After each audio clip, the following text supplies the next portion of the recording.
മലബാർ വിപ്ലവ വിജ്ഞാനകോശം എന്ന് പറയാവുന്ന പുസ്തകമാണിത്. ഇത് ഖിലാഫത്ത് നിസ്സഹകരണ സമരം അല്ലായിരുന്നെങ്കിൽ തന്നെ, അത് ഉണ്ടായിരുന്നില്ലെങ്കിൽ തന്നെയും മലബാറിൽ ഇങ്ങനത്തെ ഒരു സമരം ഉണ്ടാവുമായിരുന്നു.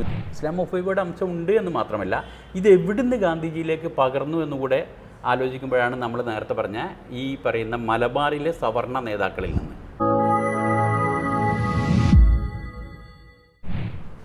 തുടരുന്ന വിവാദങ്ങൾ, തുടരുന്ന അന്വേഷണങ്ങൾ. മലബാർ സമരം എല്ലാ കാലത്തും നമ്മുടെ രാഷ്ട്രീയത്തിൻ്റെ മുഖ്യ വിഷയമായി മാറുന്നത് എങ്ങനെയാണ്? പലപ്പോഴും ദേശീയ രാഷ്ട്രീയത്തിനകത്തായാലും നമ്മുടെ സംസ്ഥാനത്തിൻ്റെ അകത്തുള്ള രാഷ്ട്രീയത്തിനകത്തായാലും മലബാർ സമരത്തെക്കുറിച്ചുള്ള രാഷ്ട്രീയ വിവാദങ്ങളും അന്വേഷണങ്ങളും ഇന്നും നിലക്കാതെ തുടർന്നുകൊണ്ടേയിരിക്കുകയാണ്. ഈ കോണ്ടക്സ്റ്റിലാണ് മലബാർ സമരത്തെക്കുറിച്ച് പുതിയൊരു പുസ്തകം എഴുത്തുകാരനും അതുപോലെ തന്നെ രാഷ്ട്രീയ നിരീക്ഷകനും ബഹുജന രാഷ്ട്രീയ സംഘാടകനും ഒക്കെ ആയിട്ടുള്ള CK അബ്ദുൽ അസീസ് എഴുതുന്നത് ലിബറൽ ഗാന്ധിയും ഫനാറ്റിക് മാപ്പിളയും.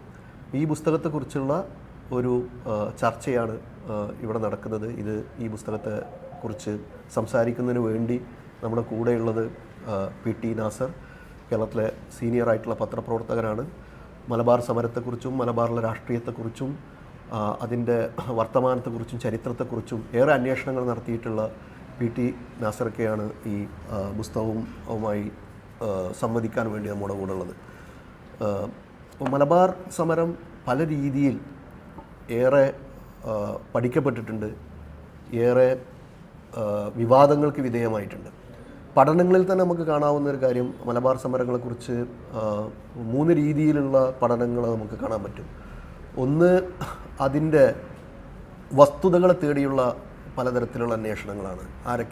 ആരെല്ലാം പങ്കെടുത്തു, സംഭവങ്ങൾ എങ്ങനെയാണ് നടന്നത്, സംഭവങ്ങളുടെ വിശദാംശങ്ങൾ എങ്ങനെയാണ്, അതിൽ പങ്കെടുത്ത പ്രദേശങ്ങൾ, അതിൽ പങ്കെടുത്ത ആളുകൾ, ഇവരെക്കുറിച്ചുള്ള പലതരത്തിലുള്ള വളരെ അക്കാഡമികമായിട്ടുള്ള പഠനങ്ങളും പലതരത്തിലുള്ള പ്രാദേശിക ചരിത്രകാരന്മാർ എഴുതിയിട്ടുള്ള പഠനങ്ങളും പല സ്ഥലങ്ങളിൽ നിന്നുള്ള പല തരത്തിലുള്ള ആളുകൾ അങ്ങനെ കോൺട്രിബ്യൂട്ട് ചെയ്തിട്ടുണ്ട്. അതുപോലെ തന്നെ മലബാർ സമരത്തെ എങ്ങനെ കാണണം എന്നുള്ളത് കുറച്ചുകൂടി മെത്തഡോളജിക്കലി രീതിശാസ്ത്രപരമായിട്ട് തന്നെ എങ്ങനെ കാണണം എന്നുള്ള രീതിയിലുള്ള പഠനങ്ങൾ ഒരുപാട് നടന്നിട്ടുണ്ട്. ആദ്യഘട്ടത്തിലെ മലബാർ സമരത്തെക്കുറിച്ചുള്ള ഭാഷ്യങ്ങൾ മുഴുവനും ഒരർത്ഥത്തിൽ കൊളോണിയൽ ആയിട്ടുള്ള ഭാഷ്യങ്ങളായിരുന്നു. പിന്നീട് കൊളോണിയൽ ഭാഷ്യത്തിൻ്റെ തന്നെ ഒരു തുടർച്ച എന്ന നിലക്കുള്ള ഒരു സവർണ ദേശീയതയുടെ പേഴ്സ്പെക്റ്റീവിൽ നിന്നുള്ള പഠനങ്ങൾ നമ്മൾ കണ്ടു. അതേസമയം തന്നെ ഇതിൻ്റെ ഒരു കർഷക സമരമായിട്ടുമൊക്കെ വായിക്കുന്ന സമീപനങ്ങളുണ്ടായി. പിൽക്കാലത്ത് കിയാള പഠനങ്ങൾ സജീവമായപ്പോൾ ആ അർത്ഥത്തിലുള്ള പഠനങ്ങളുണ്ടായി. അപ്പോൾ രീതിശാസ്ത്രപരമായിട്ടും അതുപോലെ തന്നെ സംഭവങ്ങളെ വിശദീകരിക്കുന്നതിൽ ഇങ്ങനെയൊക്കെയുള്ള പല രീതിയിലുള്ള സമീപന രീതികൾ മലബാർ സമരവുമായി ബന്ധപ്പെട്ടിട്ടുള്ള പഠനങ്ങളിൽ കാണാൻ പറ്റും. നാസർക്ക, ഈ CK അബ്ദുൽ അസീസിൻ്റെ ഈ പുസ്തകം യഥാർത്ഥത്തിൽ ഏത് രീതിയിലാണ് ഈ പഠനങ്ങളെ മുന്നോട്ട് കൊണ്ടുപോകുന്നത്? ഇത് ഒന്നാമതായിട്ട് ഈ സമയത്തെന്ന് പറഞ്ഞാൽ നമ്മൾ 1921 100-ാം വാർഷികം 2021 100-ാം വാർഷികം മുതൽ ഇങ്ങോട്ട് ഒരു വർഷക്കാലം മലബാറിലോ ഈ സമരത്തെ സംബന്ധിച്ചും സമരത്തിൻ്റെ പഠനങ്ങളെ സംബന്ധിച്ചൊക്കെ നടന്നിട്ടുള്ളൊരു അക്കാദമിക്കലായിട്ട് നടന്നിട്ടുള്ളൊരു കോലാഹലമുണ്ടല്ലോ. ഞാനതിനെ പറയുക ശരിക്കൊരു പുസ്തക കലാപം നടന്നു എന്നുള്ളതായിരുന്നു. 2021 ഒരു 100 വർഷം കഴിഞ്ഞപ്പോൾ അങ്ങനെ ഒരുപാട് പുതിയ പുസ്തകങ്ങൾ വരുന്നു, പഴയ പുസ്തകങ്ങളുടെ പുതിയ പതിപ്പുകൾ വരുന്നു. എന്നിട്ട് ഈ പുസ്തകങ്ങളെ മുൻപോട്ട് വെച്ചിട്ടുള്ള ഇതുകൾ വരുന്നു. ഇതൊക്കെ കഴിഞ്ഞപ്പോഴും പിന്നെ അതേപോലെ തന്നെ ഈ 100 വർഷത്തിനിടയിൽ എന്തൊക്കെ സംഭവിച്ചു എന്നുള്ളത്, 100 വർഷം എന്നുള്ളൊരു സമയത്തെ എടുത്തിട്ട് 100 വർഷത്തിനിടയിൽ എന്ത് സംഭവിച്ചു എന്ന് ഇതാക്കുന്ന തരത്തിലുള്ള വിജ്ഞാനകോശം പോലത്തെ വലിയ വലിയ പുസ്തകങ്ങൾ വരുന്നു. ഇതൊക്കെ വന്നപ്പോഴും പിന്നെ പലരും ചോദിച്ചിരുന്നു, ഇനി ഇതിനെപ്പറ്റി പുസ്തകങ്ങൾ വേണമെന്ന് ചോദിച്ചിരുന്നു. ഓക്കെ, ഒന്നത്. 2, ഈ 100 വർഷത്തിന് ശേഷം ഇത്രയും പുസ്തകങ്ങൾ വന്നപ്പോൾ തോന്നിയിരുന്നു ഇനി പുസ്തകത്തിന് ഒരു സ്കോപ്പുമില്ല എന്ന് തോന്നിയിരുന്നു. അതിനും ശേഷമാണ് ഇങ്ങനത്തെ ഒരു പഠനം വരുന്നത്. അപ്പോൾ ഇതിലുള്ള വളരെ പ്രധാനപ്പെട്ടിട്ട് ഒരു ആകർഷണീയത എന്ന് പറയാവുന്ന ഒരു സാധനം എനിക്ക് തോന്നിയിട്ടുള്ളത്, ഇതിങ്ങനത്തെ ഒരു സാധനം വേണ്ടിയിരുന്നതാണ്. നമ്മളിപ്പം സാദിക്ക് സംസാരിച്ചപ്പോൾ ആദ്യം പറഞ്ഞല്ലോ, ഇതേവരെ വന്നിട്ടുള്ള പുസ്തകങ്ങൾ, മലബാർ കലാപത്തെക്കുറിച്ച് വന്നിട്ടുള്ള പഠനങ്ങളും മലബാർ കലാപത്തെക്കുറിച്ച് വന്നിട്ടുള്ള പുസ്തകങ്ങളുടെ ഒരു പ്രശ്നം എന്താ വെച്ചാൽ ഏതാണ്ട് ഒരു 90% പുസ്തകങ്ങളും, ഏതാണ്ട് ഒരു 100 ചില പുസ്തകങ്ങൾ എഴുതപ്പെട്ടിട്ടുണ്ട്. ഇതിലൊരു 90% പുസ്തകങ്ങളും ഈ സംഭവത്തെ വിശദീകരിക്കുക മാത്രമാണ്. വളരെ കൃത്യമായിട്ട് ഇത് 3 ഘട്ടങ്ങളായിട്ട്. ഇപ്പം 1921 ആഗസ്റ്റ് 20 തുടങ്ങി 1922 ഫെബ്രുവരി 5 വരെ ഏറനാട്ടിലും വള്ളുവനാട്ടിലും കോഴിക്കോട് താലൂക്കിൻ്റെ ചില ഭാഗത്തും എവിടെയൊക്കെ എന്തൊക്കെ സംഭവിച്ചു, ആരൊക്കെ അതിലുണ്ടായി, തടയാൻ വേണ്ടിയിട്ട് ആരൊക്കെ വന്നു എന്ന് പറഞ്ഞാൽ ഇങ്ങനെ ഈ സംഭവ വിവരണങ്ങൾ മാത്രമാണ് ഏതാണ്ട് ഒരു 90% പുസ്തകങ്ങളും. പിന്നെ ചിലതിൽ നമ്മൾ നേരത്തെ പറഞ്ഞ വിധത്തിൽ ഇതിലൊരു 2 തരത്തിലുള്ള താത്വിക വിശദീകരണങ്ങൾ വന്നു. അത് ആദ്യം മുതൽ തന്നെ ചില ഏതാണ്ട് 1921 തന്നെ ലെനിൻ ആവശ്യപ്പെട്ടിട്ട് പിന്നെ അധികാരി എഴുതുന്ന പിന്നെ അവനി മുഖർജി എഴുതുന്ന പിന്നെ മാപ്പിള പ്രൈസിംഗ് എന്ന് പറഞ്ഞ ഒരു ലേഖനം. അതിനുശേഷം പിന്നീട് ഇങ്ങോട്ട് പിന്നെ കേരളത്തിലെ മാർക്സിസ്റ്റുകാർ ചെയ്യുന്നത്, കേരളത്തിലെ കമ്മ്യൂണിസ്റ്റുകാർ ചെയ്തത് 25 വർഷത്തിന് ശേഷം മാത്രമാണ്. EMSൻ്റെ വളരെ പ്രസിദ്ധമായ ആഹ്വാനം താക്കിയതെന്ന് പറഞ്ഞ ലേഖനങ്ങൾ, ഇത്തരം സാധനങ്ങളൊക്കെ വരുന്നത്. ഇങ്ങനെ അവരുടെ ഭാഗത്തെന്ന് പറഞ്ഞാൽ ഇതൊരു കാർഷിക കലാപമായിരുന്നു എന്ന് സ്ഥാപിക്കുന്ന സാധനം. പിന്നെ നേരത്തെ പറഞ്ഞ പോലെ ഈ ബ്രിട്ടീഷ് ഉദ്യോഗസ്ഥർ, അത് വെച്ചാൽ ഹിച്ച്കോക്ക് മുതൽ ഇങ്ങോട്ട് ഹിച്ച്കോക്ക് മാത്രമൊന്നുമല്ല, അതിൻ്റെ തലേ വർഷം പിന്നെ റിട്ടയർ ചെയ്തിരുന്ന ഡെപ്യൂട്ടി കളക്ടറായിരുന്ന C. ഗോപാലൻ നായർ മുതൽ ഇങ്ങോട്ട് തുടങ്ങിയിട്ട് ഹിച്ച്കോക്ക് ഇങ്ങനെ വന്നിട്ടുള്ള ആ കാലത്തുള്ള ബ്രിട്ടീഷ് ഉദ്യോഗസ്ഥർ മുഴുവൻ അവരുടെ കപ്പാസിറ്റിയിൽ കിട്ടിയിരിക്കുന്ന പിന്നെ ഔദ്യോഗിക രേഖകളൊക്കെ വെച്ചിട്ട് ഇങ്ങനെ പുസ്തകം എന്നുള്ള മട്ടിൽ പുറത്തേക്ക് വെച്ചിരിക്കുന്ന ഈ സാധനം, ഇതിൻ്റെ തുടർച്ച എന്ന് നേരത്തെ സാദിക്ക് പറഞ്ഞ പോലെ തുടർച്ചയല്ല, അതിൻ്റെ ഒരു പിന്നെ എന്താ പറയുക, അതിൻ്റെ ഒരു പിന്നെ തുടർച്ചയല്ല ശരിക്കും, അതിൻ്റെ ഒരു ദേശീയ വ്യാഖ്യാനം, അല്ലെങ്കിൽ അതിൻ്റെ മലബാറിലെ അവസ്ഥയിൽ പറഞ്ഞാൽ അതിൻ്റെ ഒരു സവർണ്ണ നായർ വ്യാഖ്യാനം എന്നുള്ള രീതിയിൽ മാധവൻ നായർ പോലത്തെ, കെ മാധവൻ നായർ പോലത്തെ അന്നത്തെ KPC പ്രസിഡന്റുമാരായ കെ മാധവൻ നായർ പോലത്തുള്ള കുറച്ച് ആൾക്കാർ എഴുതിയിട്ടുള്ള സാധനം. അങ്ങനെ ഈ 2 സാധനങ്ങളും വന്നതിന് ശേഷം, അതും ബ്രിട്ടീഷുകാർക്ക് കൃത്യമായിട്ട് മാപ്പിളമാരോ അല്ലെങ്കിൽ മാപ്പിളമാരുടെ ഈ പിന്നെ ദക്ഷിണേരിയുടെ ഭാഗത്തു നിന്നോ കൃത്യമായിട്ടൊരു മറുപടി അന്നും വന്നിട്ടില്ല. ആ സമയത്ത് ഈ കോൺഗ്രസ്സുകാരായ സവർണ ഇവർക്ക് എതിരെ മാത്രമാണ് മറുപടി വന്നത്. ഇപ്പം പിന്നെ മൊയ്തു മൗലവിയുടെ ചരിത്ര ചിന്തകൾ, കോയട്ടി മൗലവിയുടെ പുസ്തകങ്ങൾ, മുഹമ്മദ് അബ്ദുറഹ്മാൻ സാഹിബിൻ്റെ ജനതല നിലപാടുകൾ, ഈ സാധനങ്ങളൊക്കെ വരുന്നത് ഈ സവർണ നായർ പിന്നെ കോൺഗ്രസ് നേതാക്കൾക്കെതിരെ മാത്രം. അപ്പോൾ അങ്ങനെ ഈ പറയുന്ന തരത്തിൽ സംഭവ വിവരണങ്ങൾ ഒരു മാർക്സിസ്റ്റ് സൈദ്ധാന്തിക നിലപാടുകൾ, ഇതൊരു കർഷക സമരമായിരുന്നു എന്ന് സ്ഥാപിക്കുന്ന, പിന്നെ ഈ പറയുന്നത് ഒരു വർഗീയ കലാപമായിരുന്നു എന്ന് സ്ഥാപിക്കുന്ന മാപ്പിള ലഹള എന്നുള്ള പേരും, മാപ്പിള ലഹള എന്ന് ഈ പിന്നെ കെ മാധവൻ നായർ അടക്കമുള്ള ആൾക്കാർ അതിനെ മാപ്പിള ലഹള എന്ന് വിളിക്കും, മാപ്പിള ലഹള എന്ന് വിളിച്ചുകൂടാ, മലബാർ കലാപം എന്ന് പറയണമെന്ന് മുഹമ്മദ് അബ്ദുറഹ്മാൻ സാഹിബ് പറയുകയും ചെയ്യുന്ന തരത്തിലുള്ള ആ സാധനങ്ങൾ, ഇങ്ങനത്തെ 2-3 തരത്തിലുള്ള പഠനങ്ങൾ മാത്രം വന്നു പോയെടുത്ത് ഇതിൻ്റെ പിന്നീട് ആണ് നമ്മളുടെ ഈ കലാപത്തിന് ശേഷം ഉള്ളൊരു കാലത്താണ് ഉത്തരേന്ത്യയിൽ നിന്നുള്ള വർഗീയ ശക്തികൾ നേരിട്ട് വന്നിട്ട് ഈ സാധനത്തിനെ ദേശീയ തലത്തിലൊരു വർഗീയ പ്രശ്നമാക്കി ഉയർത്തിയെടുത്ത് പ്രൊപ്പഗാൻഡയ്ക്ക് വേണ്ടി ഉപയോഗിക്കുകയും ചെയ്യുന്നത്. ഈ സംഗതികളൊക്കെയും ഉണ്ടായിരുന്നു എന്നുള്ളൂ. ഇതൊന്നുമല്ല സംഭവം, ഇതിൻ്റെ അപ്പുറത്തേക്ക് ഇതിന് പിന്നെ ദേശീയവും അന്തർദേശീയവുമായ മാനങ്ങൾ മാത്രമല്ല, ദേശീയവും അന്തർദേശീയവുമായ കാരണങ്ങൾ, ചരിത്രപരവും രാഷ്ട്രീയവുമായ കാരണങ്ങൾ, ഇങ്ങനെ ഒരുപാട് കാരണങ്ങൾ ഈ സാധനത്തിന്, ഈ പറയുന്ന ഒരു സംഭവ വികാസത്തിന് ഒരുപാട് കാരണങ്ങൾ ഉണ്ടായിരുന്നു എന്നുള്ളതിന് വളരെ കൃത്യമായിട്ട് പിന്നെ സൈദ്ധാന്തികമായിട്ടും ഈ ചരിത്രപരമായ തെളിവുകൾ വെച്ചിട്ടും പിന്നെ സമർത്ഥിക്കുന്നൊരു പുസ്തകമാണിത്. ഇതിലൊരു പ്രശ്നമുള്ളത്, നമുക്ക് ഈ തുടക്കത്തിൽ തോന്നും ഇത് ഒന്നാമത് പിന്നെ 766 പേജുകളുള്ള പുസ്തകം, അതിലേതാണ്ട് ആദ്യത്തെ അൻസാരിയുടെയും പിന്നെ ഇല്യാസിൻ്റെയും ആമുഖങ്ങളും ഔദാരിക പോലത്തെ സംഗതികളും പിന്നെ അവസാനത്തെ കുറിപ്പുകളൊക്കെ നിർത്തിയെടുത്തിയാൽ തന്നെ ഏതാണ്ട് ഒരു 700 പേജും പിന്നെ ഇത് തന്നെയാണ്, ഇതിൻ്റെ പുസ്തകത്തിൻ്റെ സ്ട്രക്ചർ തന്നെയാണ്.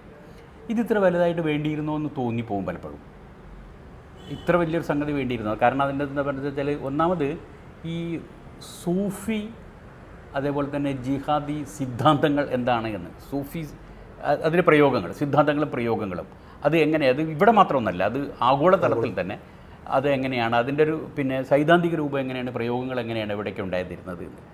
അതേപോലെ തന്നെ ഈ പിന്നെ ഹിന്ദുത്വ ദേശീയ സിദ്ധാന്തങ്ങൾ, അതിൻ്റെ ഒരു ഉത്ഭവവും വളർച്ചയും വ്യാപനവും, അതേപോലെ തന്നെ ഈ പിന്നെ സോഷ്യലിസ്റ്റ് അല്ലെങ്കിൽ ഈ മാർക്സിസ്റ്റ് ഈ പിന്നെ ഇത് പിന്നെ തൊഴിലാളി വർഗ ഈ സംഘടനം, അതിൻ്റെ രീതികൾ, ഇത്തരം സംഗതികളൊക്കെ ചില ഘട്ടങ്ങളിലൊക്കെ ഇത് വിശദീകരിച്ചത് കാണുമ്പോൾ ഇത്രയൊക്കെ ഇത് വിശദീകരിക്കേണ്ട കാര്യമുണ്ടോ എന്ന് ചിലപ്പോൾ തോന്നിപ്പോകും.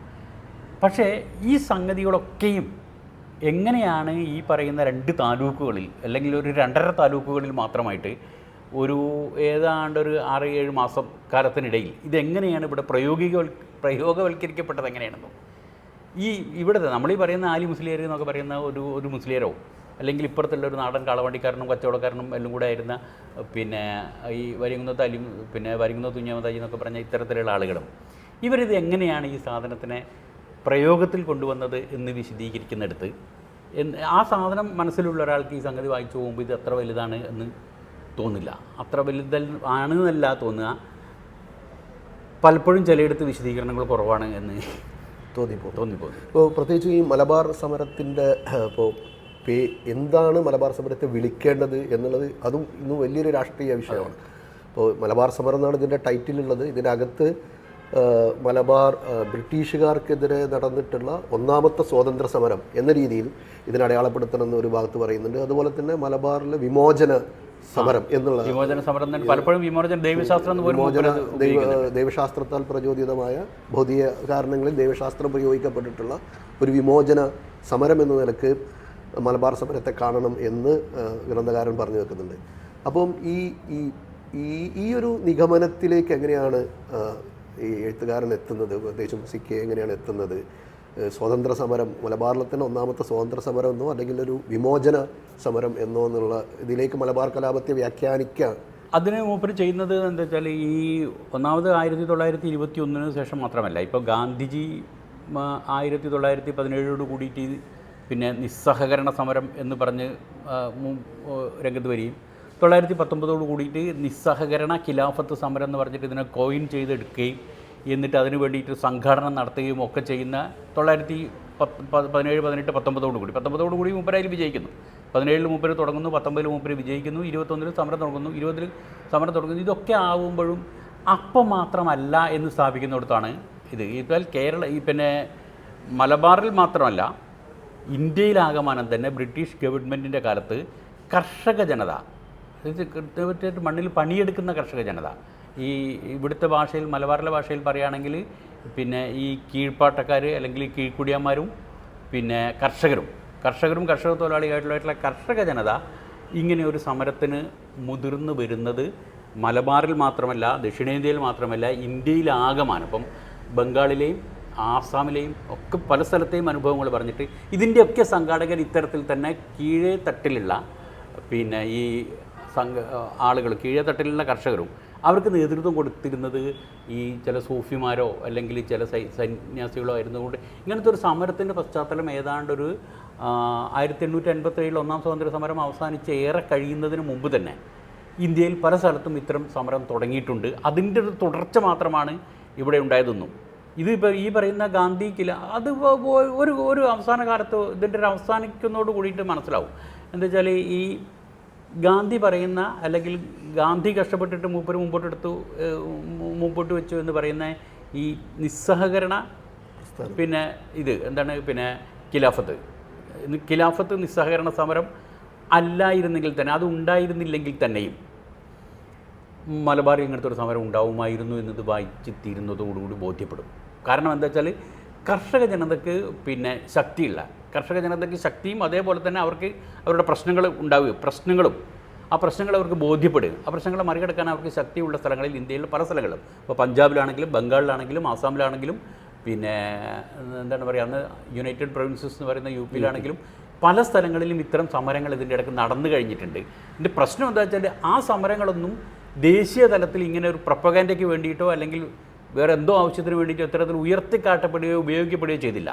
മലബാറിലെ സമരത്തിന് മാത്രമാണ് അതിനെ വർഗീയ സമരം എന്ന് പറയാൻ വേണ്ടിയിട്ട് മാത്രമായിരിക്കാം, ഈ സമരത്തിന് മാത്രമാണ് ആ തരത്തിൽ ഉയർത്തി കാണിച്ചത്.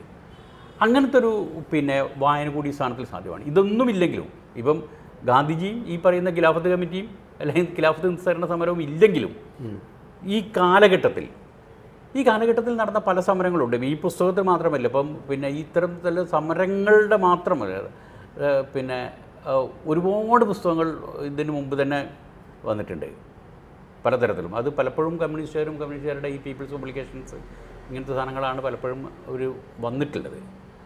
ഇപ്പം ഈ വയലൻസ് ഇൻ ഇന്ത്യ എന്ന് പറഞ്ഞിട്ട് സാധനം, റൈറ്റ്സ് ഇൻ ഇന്ത്യ എന്ന് പറഞ്ഞിട്ടുള്ള സാധനം, ഇങ്ങനത്തെ ഒരുപാട് പുസ്തകങ്ങൾ അങ്ങനെ ഇതുപോലത്തെ വന്നിട്ടുണ്ട്. അതുപോലെ തന്നെ ഈ നമ്മുടെ റഷ്യൻ ചരിത്രകാരന്മാർ ഈ 1920 ശേഷമുള്ള 19-ാം നൂറ്റാണ്ടിൻ്റെ അവസാനത്തോടെ ഇന്ത്യയിൽ നടന്നിട്ടുള്ള കാർഷിക കലാപങ്ങളും കാർഷിക സമ്പദ് വ്യവസ്ഥ എന്താണെന്ന് പറയുന്ന പുസ്തകങ്ങൾ, ഇത്തരം സാധനങ്ങൾ മുഴുവൻ പഠനങ്ങളും പുറത്ത് വന്നിട്ട് ഒരുപാട് പഠനങ്ങൾ വന്നിട്ടുണ്ട്. ഇതിലൊക്കെയും പറയുന്നുണ്ട് ഈ കാലഘട്ടത്തിൽ നടന്നിരുന്ന കാർഷിക സമരം, ഇന്ത്യയിൽ നടന്നിരുന്ന കാർഷിക സമരങ്ങൾ, അത് മലബാറിൽ മാത്രമല്ല, അത് ശരിക്കും മൂപ്പരത് പിന്നെ ഇത് വായിച്ച് അസീസ് ഖാൻ്റെ പുസ്തകം വായിച്ച് തീരുന്നതോട് കൂടിയിട്ട് അത് മനസ്സിലാവും ഒരാൾക്ക്. ഇവിടെ ഇതൊരു നിമിത്തം മാത്രമായിരുന്നു ഈ പറയുന്ന ഖിലാഫത്ത് നിസ്സഹകരണം ഇതും ഗാന്ധിയുടെ പുസ്തകത്തിൽ പല സ്ഥലത്തും ഈ നമ്മളെ ദേശീയ പ്രസ്ഥാനത്തിനകത്ത് തന്നെ ഉണ്ടായിട്ടുള്ള പലതരത്തിലുള്ള അതിനകത്തുള്ള സംഘർഷങ്ങൾ, പ്രത്യേകിച്ചും അതിലെ മേൽജാതി വിഭാഗങ്ങളും അതുപോലെ തന്നെ കർഷകരും അടിയാളരുമായിട്ടുള്ള ആളുകൾ തമ്മിലുള്ള സംഘർഷങ്ങൾ, ഈ സംഘർഷങ്ങൾ പലപ്പോഴും മേൽജാതിക്കാരുടെ ഒരു സംഘടന എന്ന നിലയ്ക്ക് ദേശീയ പ്രസ്ഥാനം പ്രവർത്തിച്ചു കൊണ്ടിരിക്കുകയാണ് ഇത്തരം സമരങ്ങളെ ദേശീയ പ്രസ്ഥാനമായിട്ട് ഉൾച്ചേർക്കുന്നത്. അവിടെയാണ് ഗാന്ധിയുടെ ഒരു സാന്നിധ്യത്തെ അസീസ് കെ അടയാളപ്പെടുത്തുന്നത്. പൊതുവെ പലരും ഇതിനെ രണ്ടിനെയും സംയോജിപ്പിക്കുകയും അതിനൊരു ദേശീയ സമരമായിട്ട് പരിവർത്തിപ്പിക്കുകയും ചെയ്തു എന്നുള്ളതാണ്. അപ്പോൾ പ്രത്യേകിച്ചും ഗാന്ധിയുടെ മലബാർ സമരത്തിലുള്ള ഇടപെടലിനെ കുറിച്ച് ഒരർത്ഥത്തിൽ വിമർശനാത്മകമായും അതേസമയം ഈ ദേശീയ പ്രസ്ഥാനത്തിൻ്റെ തന്നെ ഒരു ബഹുജന ഭാവത്തെ ഉണ്ടാക്കിയെടുത്ത ഒരു സാന്നിധ്യമായിട്ടും ഗാന്ധിനെ ഇതിൽ അടയാളപ്പെടുന്നുണ്ട്. ഈ ഗാന്ധിയെ പ്രത്യേകിച്ച് ഇതിൻ്റെ തലക്കെട്ടിൽ തന്നെ ലിബറൽ ഗാന്ധി ഫനാറ്റിക് മാപ്പിള എന്നുള്ള ഒരു പരികല്പന മുമ്പ് മുന്നോട്ട് വെക്കുന്നുണ്ട്. ഈ ഗാന്ധിയുടെ ഈ സാന്നിധ്യത്തിനെ എങ്ങനെയാണ് സി കെ അബ്ദുൽ അസീസ് നോക്കിക്കാണുന്നത്? അത് ഈ ഗാന്ധിയെക്കുറിച്ചുള്ള പ്രത്യേകിച്ചും പലതരത്തിലുള്ള വായനകൾ ഉണ്ടായിട്ടുണ്ട്. പ്രത്യേകിച്ചും അംബേദ്കറിസ്റ്റ് ആയിട്ടുള്ള ആളുകൾ, മാർക്സിസ്റ്റുകളായിട്ടുള്ള ആളുകൾ ഗാന്ധിയെ സമീപിച്ച രീതിയുണ്ട്. ഈ ഗാന്ധിയുടെ ഈ സാന്നിധ്യത്തിനെ കുറിച്ചുള്ള ഈ നിരീക്ഷണങ്ങൾ എങ്ങനെയാണ് പ്രസക്തമാവുന്നത്, അല്ലെങ്കിൽ അതിൻ്റെ ഒരു സാങ്കത്യം എന്താണ്? ഇതിൻ്റെ സാങ്കത്യം എന്ന് പറഞ്ഞാൽ ഇതിൻ്റെ ഈ പേരില്ലേ, ഈ പുസ്തകത്തിന് കൊടുത്തിരിക്കുന്ന ടൈറ്റിൽ അത് പിന്നെ ശരിക്കും പറഞ്ഞാൽ അത് സംഗതമല്ല എന്നുള്ളതാണ് എൻ്റെ പുസ്തകം. ഇതിലെ ഒരധ്യായത്തിൻ്റെ പേര് മാത്രമാണ്, ഒരധ്യായത്തിൻ്റെ പേര് മാത്രം എടുത്തു കാണിച്ചാൽ ഗാന്ധി എന്നുള്ള ബിംബം. അത് ഈ പുസ്തകത്തിൽ പിന്നെ സി കെ അബ്ദുൽ അസീസ് രണ്ട് ബിംബങ്ങളെ പിന്നെ ഉടയ്ക്കാതിരിക്കാൻ വേണ്ടിയിട്ട് പരമാവധി പിന്നെ കഷ്ടപ്പെടുന്നുണ്ട്, ആയാസപ്പെടുന്നുണ്ട്. ഗാന്ധിജിയെ ഇങ്ങനെ ഒരു പിന്നെ ഇതാക്കി നിർത്താൻ, ഒരു വിശുദ്ധ പിന്നെ എന്താ പറയുക, ഒരു പിന്നെ ആദരണീയല്ല ആരാധ്യമായ സ്ഥാനത്ത് നിർത്താൻ വേണ്ടിയിട്ട് മൂപ്പർ ഭയങ്കരമായിട്ട് കഷ്ടപ്പെടുന്നുണ്ട്. അത്ര കഷ്ടപ്പെടേണ്ട, അത്ര അനായാസപ്പെടേണ്ട കാര്യം അല്ല എന്നുള്ളൊരു പ്രശ്നം ഇതിലും ഉണ്ട്. അതേപോലെ തന്നെ EMSനെയും പല സ്ഥലത്തും EMSനെ EMSൻ്റെയും ഗാന്ധിയെയും പിന്നെ എന്താ പറയുക, അവരുടെ ആരാധ്യ സ്ഥാനത്ത് തന്നെ അവരെ നിലനിർത്തിക്കൊണ്ട് തന്നെ എന്നാൽ വിമർശനങ്ങളിങ്ങനെ ഉന്നയിച്ചു പോവുക മാത്രമാണ് ചെയ്യുന്നത്. പക്ഷേ മലബാർ കലാപത്തിൽ നേരത്തെ പറഞ്ഞ എൻ്റെ പ്രശ്നത്തിൽ പിന്നെ അത്ര ഇതായിരുന്നില്ല ഗാന്ധിജിയുടെ പിന്നെ ഇടപെടലുകളും ഇതും എന്നാണ് ഈ മലബാർ കലാപത്തിനെ കുറിച്ച് വന്നിട്ടുള്ള ബാക്കിയുള്ള മുഴുവൻ ഇതിൽ നേരിട്ട് പങ്കെടുത്തിരുന്ന ആളുകളുടെ പുസ്തകങ്ങൾ വെച്ചിട്ട് തന്നെ മുമ്പുള്ള അതിൻ്റെ ഫസ്റ്റ് ഹാൻഡ് ഇൻഫർമേഷൻസ് എന്ന് പറയാവുന്ന സാധനം ഉണ്ടല്ലോ, ഈ അനുഭവ വിവരണങ്ങൾ വന്നിട്ടുള്ള പുസ്തകങ്ങൾ വെച്ച് നോക്കുമ്പോൾ മനസ്സിലാകുന്ന സംഭവങ്ങളാണ്. അത് ഞാനത് പറയാനുള്ള കാരണം എന്താ വെച്ചാൽ, ഇപ്പം ഗാന്ധിജിയുടെ ഇടപെടലിൻ്റെ രണ്ട് ഘട്ടമുണ്ട്. ഗാന്ധിജി വന്നിട്ട് മാപ്പിളമാരെ പ്രോത്സാഹിപ്പിക്കുന്ന ഘട്ടം എന്നുവെച്ചാൽ 1920 ആഗസ്റ്റ് 18 ഗാന്ധിജി ആദ്യമായിട്ട് കേരളത്തിൽ വരുന്നത്. ആദ്യമായിട്ട് ഗാന്ധി കേരളത്തിൽ വന്ന് 1920 ആഗസ്റ്റ് 18 മൗലാന ഷൗക്കത്ത് അലിയുടെ കൂടെ വന്ന് കോഴിക്കോട് ടൗണിൽ ഇറങ്ങുന്നു. ഇപ്പോഴും ഉണ്ട് കോഴിക്കോട്. അന്ന് അവർ പ്രസംഗിച്ച ആ കടപ്പുറം പിന്നെ ഖിലാഫത്ത് കടപ്പുറം എന്ന് പറഞ്ഞിട്ട് തന്നെ അവിടെ നിൽക്കുന്നുണ്ട്. ഇവിടെ വെച്ചിട്ടൊരു പൊതുയോഗം നടത്തുന്നു. ഈ പൊതുയോഗത്തിലൊക്കെ ഗാന്ധിജി നടത്തിയ പ്രസംഗം എന്ന് പറഞ്ഞാൽ അത് ഗാന്ധിജിയും കേരളവും എന്ന് പറഞ്ഞൊരു പുസ്തകം ഉണ്ട്. പിന്നെ ഭാഷാ ഇൻസ്റ്റിറ്റ്യൂട്ട് ഇറക്കിയ ഒരു വലിയ പുസ്തകം, 500 പേജുള്ള പുസ്തകത്തിൽ അത് തുടങ്ങുന്നത് തന്നെ ഈ പ്രസംഗത്തോട് കൂടിയിട്ടാണ്. അപ്പോൾ ആ പ്രസംഗത്തിലുള്ളത് എന്താണെന്ന് വെച്ചാൽ, ഗാന്ധിജി ആദ്യം തന്നെ പറയുന്നത് പിന്നെ തലേ ദിവസം അറസ്റ്റ് ചെയ്ത്, ഗാന്ധിയുടെ എല്ലാ പ്രസംഗങ്ങളുടെയും ഒരു സ്വഭാവം അങ്ങനെ കേട്ടോ, ആ ഏറ്റവും പുതിയ ഈ സംഭവവുമായിട്ട് ബന്ധപ്പെടുമ്പോൾ പറയാൻ പോകുന്ന സംഭവവുമായിട്ട് ബന്ധപ്പെട്ട ഏറ്റവും പുതിയൊരു വിവരം പറഞ്ഞുകൊണ്ടാണ് മൂപ്പർ തുടങ്ങുക. അത് മൂപ്പർ ന്യൂസ് ഏജൻസികളിൽ നിന്നോ ഒക്കെ കളക്ട് ചെയ്തിട്ട്. അപ്പം ഈ മൂപ്പർ പ്രസംഗിക്കുന്നതിൻ്റെ തലേ ദിവസം സിന്ധിൽ വെച്ചിട്ട് അറസ്റ്റ് ചെയ്ത ഒരു പീർ എന്ന് പേരുള്ള പീർ മുഹമ്മദ് എന്ന് പറഞ്ഞിട്ട് അങ്ങോട്ട് തുടങ്ങുന്നത് ഒരു മുസ്ലിം നേതാവിനെ അറസ്റ്റ് ചെയ്ത് കോടതിയിൽ ഹാജരാക്കിയപ്പം ബ്രിട്ടീഷുകാരനായ ജഡ്ജ് പിന്നെ പീർ സാഹിബ് ഇത് ചെയ്തത് ശരിയല്ല, അതുകൊണ്ട് അത് ശരിയല്ല എന്നുള്ളത് ബോധ്യപ്പെടുകയും ഇനി അങ്ങനെ ചെയ്യില്ല എന്ന് പറയുകയും ചെയ്താൽ പീർ സാഹിബിന് വീട്ടിൽ പോകാം, പിന്നെ നടപടിയൊന്നുമില്ല, ഒരു അബദ്ധം പറ്റിപ്പോയതല്ലേ ഇതാക്കി അങ്ങനെ ചെയ്താൽ മതി എന്ന് പറഞ്ഞപ്പോൾ ഇല്ല ഞാൻ അങ്ങനെ മാപ്പ് പറയാൻ ഉദ്ദേശിക്കുന്നില്ല, അബദ്ധം പറ്റിപ്പോയതൊന്നുമല്ല, തീരുമാനിച്ചതാണ് എന്ന് പറഞ്ഞിട്ട് പിന്നെയും അല്ല സായി വീട്ടിൽ പോകണമെന്ന് പറഞ്ഞാൽ അല്ല ഞാൻ വീട്ടിൽ പോകുന്നില്ല, നിങ്ങളെന്താ ശിക്ഷ ചില ശിക്ഷിച്ചോളൂ, ഞാൻ ഈ തീരുമാനത്തിലാണ്, ഞാൻ ഈ സമരം തുടരാണ്, നിങ്ങൾ വിടുകയാണെങ്കിൽ ഞാൻ പോയിട്ട് സമരത്തിൽ തുടരാനാണ് പോകുകയെന്ന് പറഞ്ഞ് ഈ സംഭവം വിവരിച്ചുകൊണ്ട് ഗാന്ധിജി പറയുന്നു ഇതാണ് മുസ്ലിങ്ങളുടെ സ്വഭാവം, അവരൊരു തീരുമാനത്തിൽ ഇറങ്ങി പുറപ്പെട്ടാൽ അത് നടപ്പിലാക്കിയ പിന്മാറും, അല്ലാതെ അവർ അതിൻ്റെ ഇടയിൽ വെച്ചിട്ട് പിന്മാറില്ല. 1. 2, ഇത് പറഞ്ഞു കഴിഞ്ഞിട്ട് മൂപ്പര് പറയുന്നു ഖിലാഫത്തിനെ കുറിച്ച് സാമാന്യം തർക്കമില്ലാതെ എനിക്കറിയാം എന്നാണ് എൻ്റെ വിശ്വാസം എന്ന് പറഞ്ഞിട്ട് ഖിലാഫത്തിനെ കുറിച്ച് മൂപ്പര് വിശദീകരിക്കുന്നു. അത് കഴിഞ്ഞിട്ട് മൂപ്പര് നിസ്സഹകരണ സമരം എന്താണ് എന്ന് പറയുന്നു. എന്നിട്ട് മൂപ്പരെ പറയുന്നു ഇങ്ങനത്തെ ഒരു ഗവൺമെൻറ്റിനെ, ഇന്ത്യയിലെ ഗവൺമെൻറ് എന്താണെന്ന്, ബ്രിട്ടീഷ് ഗവൺമെൻറ് എന്താണെന്ന് വിശദീകരിച്ചിട്ട് ഇങ്ങനത്തെ ഒരു ഗവൺമെൻറ്റിനെ പിന്നെ നിലനിർത്താനോ പിന്തുണയ്ക്കാനോ അനുസരിക്കാനോ ജനങ്ങൾക്ക് യാതൊരു തരത്തിലുള്ള ബാധ്യതയുമില്ല, ഇതിനെ പരിപൂർണമായിട്ട് ഇതിനോട് നിസ്സഹകരിക്കുകയാണ് വേണ്ടത്, അതിനോട് ഇതിനെതിരെ അഹിംസാമാർഗത്തിൽ സമരം ചെയ്യണം എന്ന് മൂപ്പര് പ്രസംഗിക്കുന്നു. ഓക്കെ. പിന്നീട് ഷൗക്കത്ത് അലിയുടെ പ്രസംഗം. ഷൗക്കത്ത് അലിയുടെ പ്രസംഗത്തിൽ ഷൗക്കത്ത് അലി പറഞ്ഞത് ഗാന്ധിജി പറഞ്ഞത് നിങ്ങൾ കേട്ടല്ലോ, ഈ പിന്നെ സാഹചര്യത്തിൽ ഇന്ത്യയിൽ നിൽക്കുന്ന ബ്രിട്ടീഷ് ഗവൺമെൻറ്റിനെതിരെ യുദ്ധം ചെയ്യണം, അത് മുസ്ലിങ്ങളുടെ മതപരമായ ബാധ്യതയാണ്, യുദ്ധം ചെയ്യുക എന്നുള്ളത് മതപരമായ ബാധ്യതയാണ്, അങ്ങനെ യുദ്ധം ചെയ്യാൻ കഴിയാത്തവരാണെങ്കിൽ പിന്നെ ഹിജ്റ പോവെങ്കിലും വേണം, ഇവിടെ നിൽക്കരുത് എന്ന് പറഞ്ഞു. ഇങ്ങനെയാണ് 1920 ആഗസ്റ്റ് 18 പിന്നെ കുറച്ച് മാസങ്ങൾ പോലും കഴിഞ്ഞിട്ടില്ല അപ്പോഴത്തേക്ക് ഇത് സംഭവങ്ങൾ ഇതായിട്ട് തുടങ്ങുന്നു. പിന്നെ ഇതിൻ്റെ ഒരു പിന്നെ അതോടുകൂടിയിട്ട് ഇതിൻ്റെ സംഘാടനം ആരംഭിക്കുകയാണ്. ശരിക്കും പറഞ്ഞാൽ അത് ഇതിൻ്റെ സംഘാടനമായിരുന്നു ഈ പറയുന്ന യോഗം. എന്നുവെച്ചാൽ പിന്നെ വാര്യംകുന്നത്ത് കുഞ്ഞാമദാജിയും അതേപോലെ തന്നെ കട്ടലശ്ശേരി മുഹമ്മദ് മുസ്ലിയാരൊക്കെ വിശദീകരിക്കുന്നുണ്ട്, പല ഘട്ടങ്ങളിൽ അവർ വിശദീകരിച്ചിട്ടുണ്ട്. ഈ യോഗത്തിൽ പങ്കെടുക്കാൻ വേണ്ടിയിട്ട് അവർ കോഴിക്കോട് വന്ന് പിന്നെ മാപ്പിള ഈ പറയുന്ന ഖിലാഫത്ത് വളണ്ടിയർമാരുടെ വേഷത്തിൽ കോഴിക്കോട്ട് വന്നവരും മാപ്പിള പ്രവർത്തകരുടെ വേഷത്തിൽ കോഴിക്കോട്ട് വന്നവരും ഇതിനു വേണ്ടിയിട്ടുള്ള പാസ് സംഘടിപ്പിച്ച് പൊതുയോഗ സ്ഥലത്ത് കയറിയിരിക്കുന്നതൊക്കെ പറയുന്നുണ്ട്. ഈ യോഗം കഴിഞ്ഞിട്ട് പോയി തുടങ്ങുന്നത് പിന്നെ ഒരു സംഘടനമാണ്. ഇത് സംഘടനത്തിൻ്റെ ഉദ്ഘാടനമായിരുന്നു. അതാണ് പിന്നീട് എല്ലാ സ്ഥലത്തും പോയിട്ട് ഖിലാഫത്ത് കമ്മിറ്റികൾ ഉണ്ടാക്കലും മാർച്ച് പാസ്റ്റുകൾ നടത്തലും ഇതൊക്കെ ആയിട്ട് അങ്ങനെ വളർന്നിട്ട് ഇതായിട്ട് പോയത്. ഈ സംഭവമാണ് ഇത് പിന്നെ എന്താ പറയുക, ഗാന്ധിജി പറയുന്ന ഈ അക്രമരാഹിത്യം അല്ലെങ്കിൽ അഹിംസ അല്ലാത്തൊരു സാധനമായിട്ട് ഗാന്ധി അത് മലയാളത്തിൽ അതിന് പലപ്പോഴും ഉപയോഗിച്ചിരിക്കുന്ന വാക്ക് പിന്നെ സഹകരണ ത്യാഗവും അക്രമരാഹിത്യം എന്നാണ്. ഇത് എത്തിയപ്പോഴത്തേക്കിന് ഇതല്ല എന്നുള്ള ഘട്ടത്തിലേക്ക് ഇപ്പോൾ ചൗരിയിലും അങ്ങനെ പല സ്ഥലത്തും അത് പിന്നെ വിശദീകരിക്കുന്നുണ്ട്. ഇപ്പോൾ പല സ്ഥലത്ത് എവിടെയൊക്കെയാണോ ഇത്തരം സമരങ്ങൾ നടന്നിട്ടുണ്ട് ആ സമരത്തിൻ്റെ ഒരു ഭാഗത്തേക്ക് ഇതങ്ങോട്ട് പോയപ്പോഴത്തേക്ക് മാപ്പിളമാരുടെ വർഗീയത മാപ്പിളമാരുടെ മതഭ്രാന്താണെന്നും ഇവരുടെ അറബി രക്തമാണ് ഇതിന് കാരണമെന്നും അവർ ഫനാറ്റിക്കുകളാണെന്നും ഇതേ ഗാന്ധിജി തന്നെ പറയുന്നു. ഗാന്ധിജി മാത്രമല്ല, ഗാന്ധിജിക്ക് അത് പറയാൻ കിട്ടുന്ന പിന്നെ സോഴ്സ്, ഗാന്ധിക്ക് അത് പറയാൻ കിട്ടുന്ന എന്താ പറയുക നമ്മൾ ഈ പിന്നെ ഇൻപുട്ട് കിട്ടുന്നത് ഉറപ്പിച്ച് പറയാൻ പറ്റുന്നൊരു സംഗതി അത് ഈ പറയുന്ന ബ്രിട്ടീഷ് ഉദ്യോഗസ്ഥരുടെ രേഖകളിൽ നിന്നോ ബ്രിട്ടീഷ് ഉദ്യോഗസ്ഥരുടെ പുസ്തകങ്ങളിൽ നിന്നോ മാത്രമല്ല, അത് മലബാറിലെ കോൺഗ്രസ് നേതാക്കൾ, മലബാറിലെ അന്നത്തെ KPCC നേതാക്കളായ മാധവൻ നായരും KP കേശവൻ നായരും വളരെ കൃത്യമായിട്ട് കത്തായിട്ടും പിന്നെ പത്രവാർത്തകളായിട്ടും ഇവർ തന്നെയാണ് ഇവിടുന്ന് പത്രങ്ങൾക്ക് വാർത്ത കൊടുക്കുന്ന ആൾക്കാർ. ഇപ്പം മദ്രാസ് മെയിൽ പോലത്തെ പത്രങ്ങൾക്ക് വാർത്ത കൊടുക്കുന്നത്, അസോസിയേറ്റഡ് പ്രസ്സിന് വാർത്ത കൊടുക്കുന്നതൊക്കെ മാധവൻ നായരാണ്. ഈ മാധവൻ നായർ തന്നെയാണ് ഗാന്ധിജിക്കും വിവരങ്ങൾ കൊടുക്കുന്നത്. ഈ മാധവൻ നായർ തന്നെയാണ് ബ്രിട്ടീഷ് കലക്ടർ എടുത്ത് പോയിട്ട് പിന്നെ കരാറുണ്ടാക്കിയിട്ട് ഒപ്പിട്ടിട്ട് ഞാൻ തൽക്കാലം കോഴിക്കോട്ടേക്ക് താമസം മാറിയാണ്, എന്നെ ഉപദ്രവിക്കരുത് എന്നുള്ള ഈ കരാറൊക്കെ പിന്നെ അവസാനം കോടതിയിൽ വരെ വരുന്നതാണ്. ഇങ്ങനെയൊക്കെ ചെയ്യുന്ന ഇൻഫർമേഷനൊക്കെ കിട്ടിയിട്ട് ഇത് വെച്ചിട്ട് ഈ സമരത്തിനെ വർഗീയ സമരമാണ് എന്ന് പറഞ്ഞിട്ട് തള്ളിക്കളയുന്നതും ഈ ഗാന്ധി തന്നെയാണ്. ഇങ്ങനത്തെ ഒരു പ്രശ്നം ഇതിലുണ്ടല്ലോ. അപ്പം ഇതിൻ്റെ ഇടയിൽ നടക്കുന്ന ഒരു സംഭവമുണ്ട്. അത് പിന്നെ സിഗദുലസിസ്കറിൻ്റെ ഈ പുസ്തകത്തിൻ്റെ ഒരു പ്രശ്നമുള്ളത് എന്താ വെച്ചാൽ ഇത് പിന്നെയും വലുതാകുമെന്നുള്ളൊരു പേടിയുണ്ട്. മുപ്പര് നേരത്തെ ഈ സാദിക്ക് തുടക്കത്തിൽ പറഞ്ഞല്ലോ, പിന്നെ ഇതുവരെ വന്ന പുസ്തകങ്ങളിൽ ഏതാണ്ട് നല്ലൊരു ശതമാനം കൊടുത്ത സംഭവ വിവരങ്ങൾ ആയിരുന്നു എന്ന്. അപ്പോൾ അത് ഒഴിവാക്കാൻ വേണ്ടി മൂപ്പര് ശ്രമിച്ചപ്പോൾ സംഭവിച്ച വളരെ പ്രധാനപ്പെട്ട സാധനങ്ങളൊക്കെ അതിൽ നിന്ന് പിന്നെ ഒഴിവാക്കിയിട്ടുണ്ട്. സംഭവ വിവരണങ്ങളുടെ കൂട്ടത്തിൽ പെട്ടതായിരിക്കാം, പക്ഷേ അത് വളരെ പ്രധാനപ്പെട്ട ഒരു സംഭവ വിവരണമായിരുന്നു.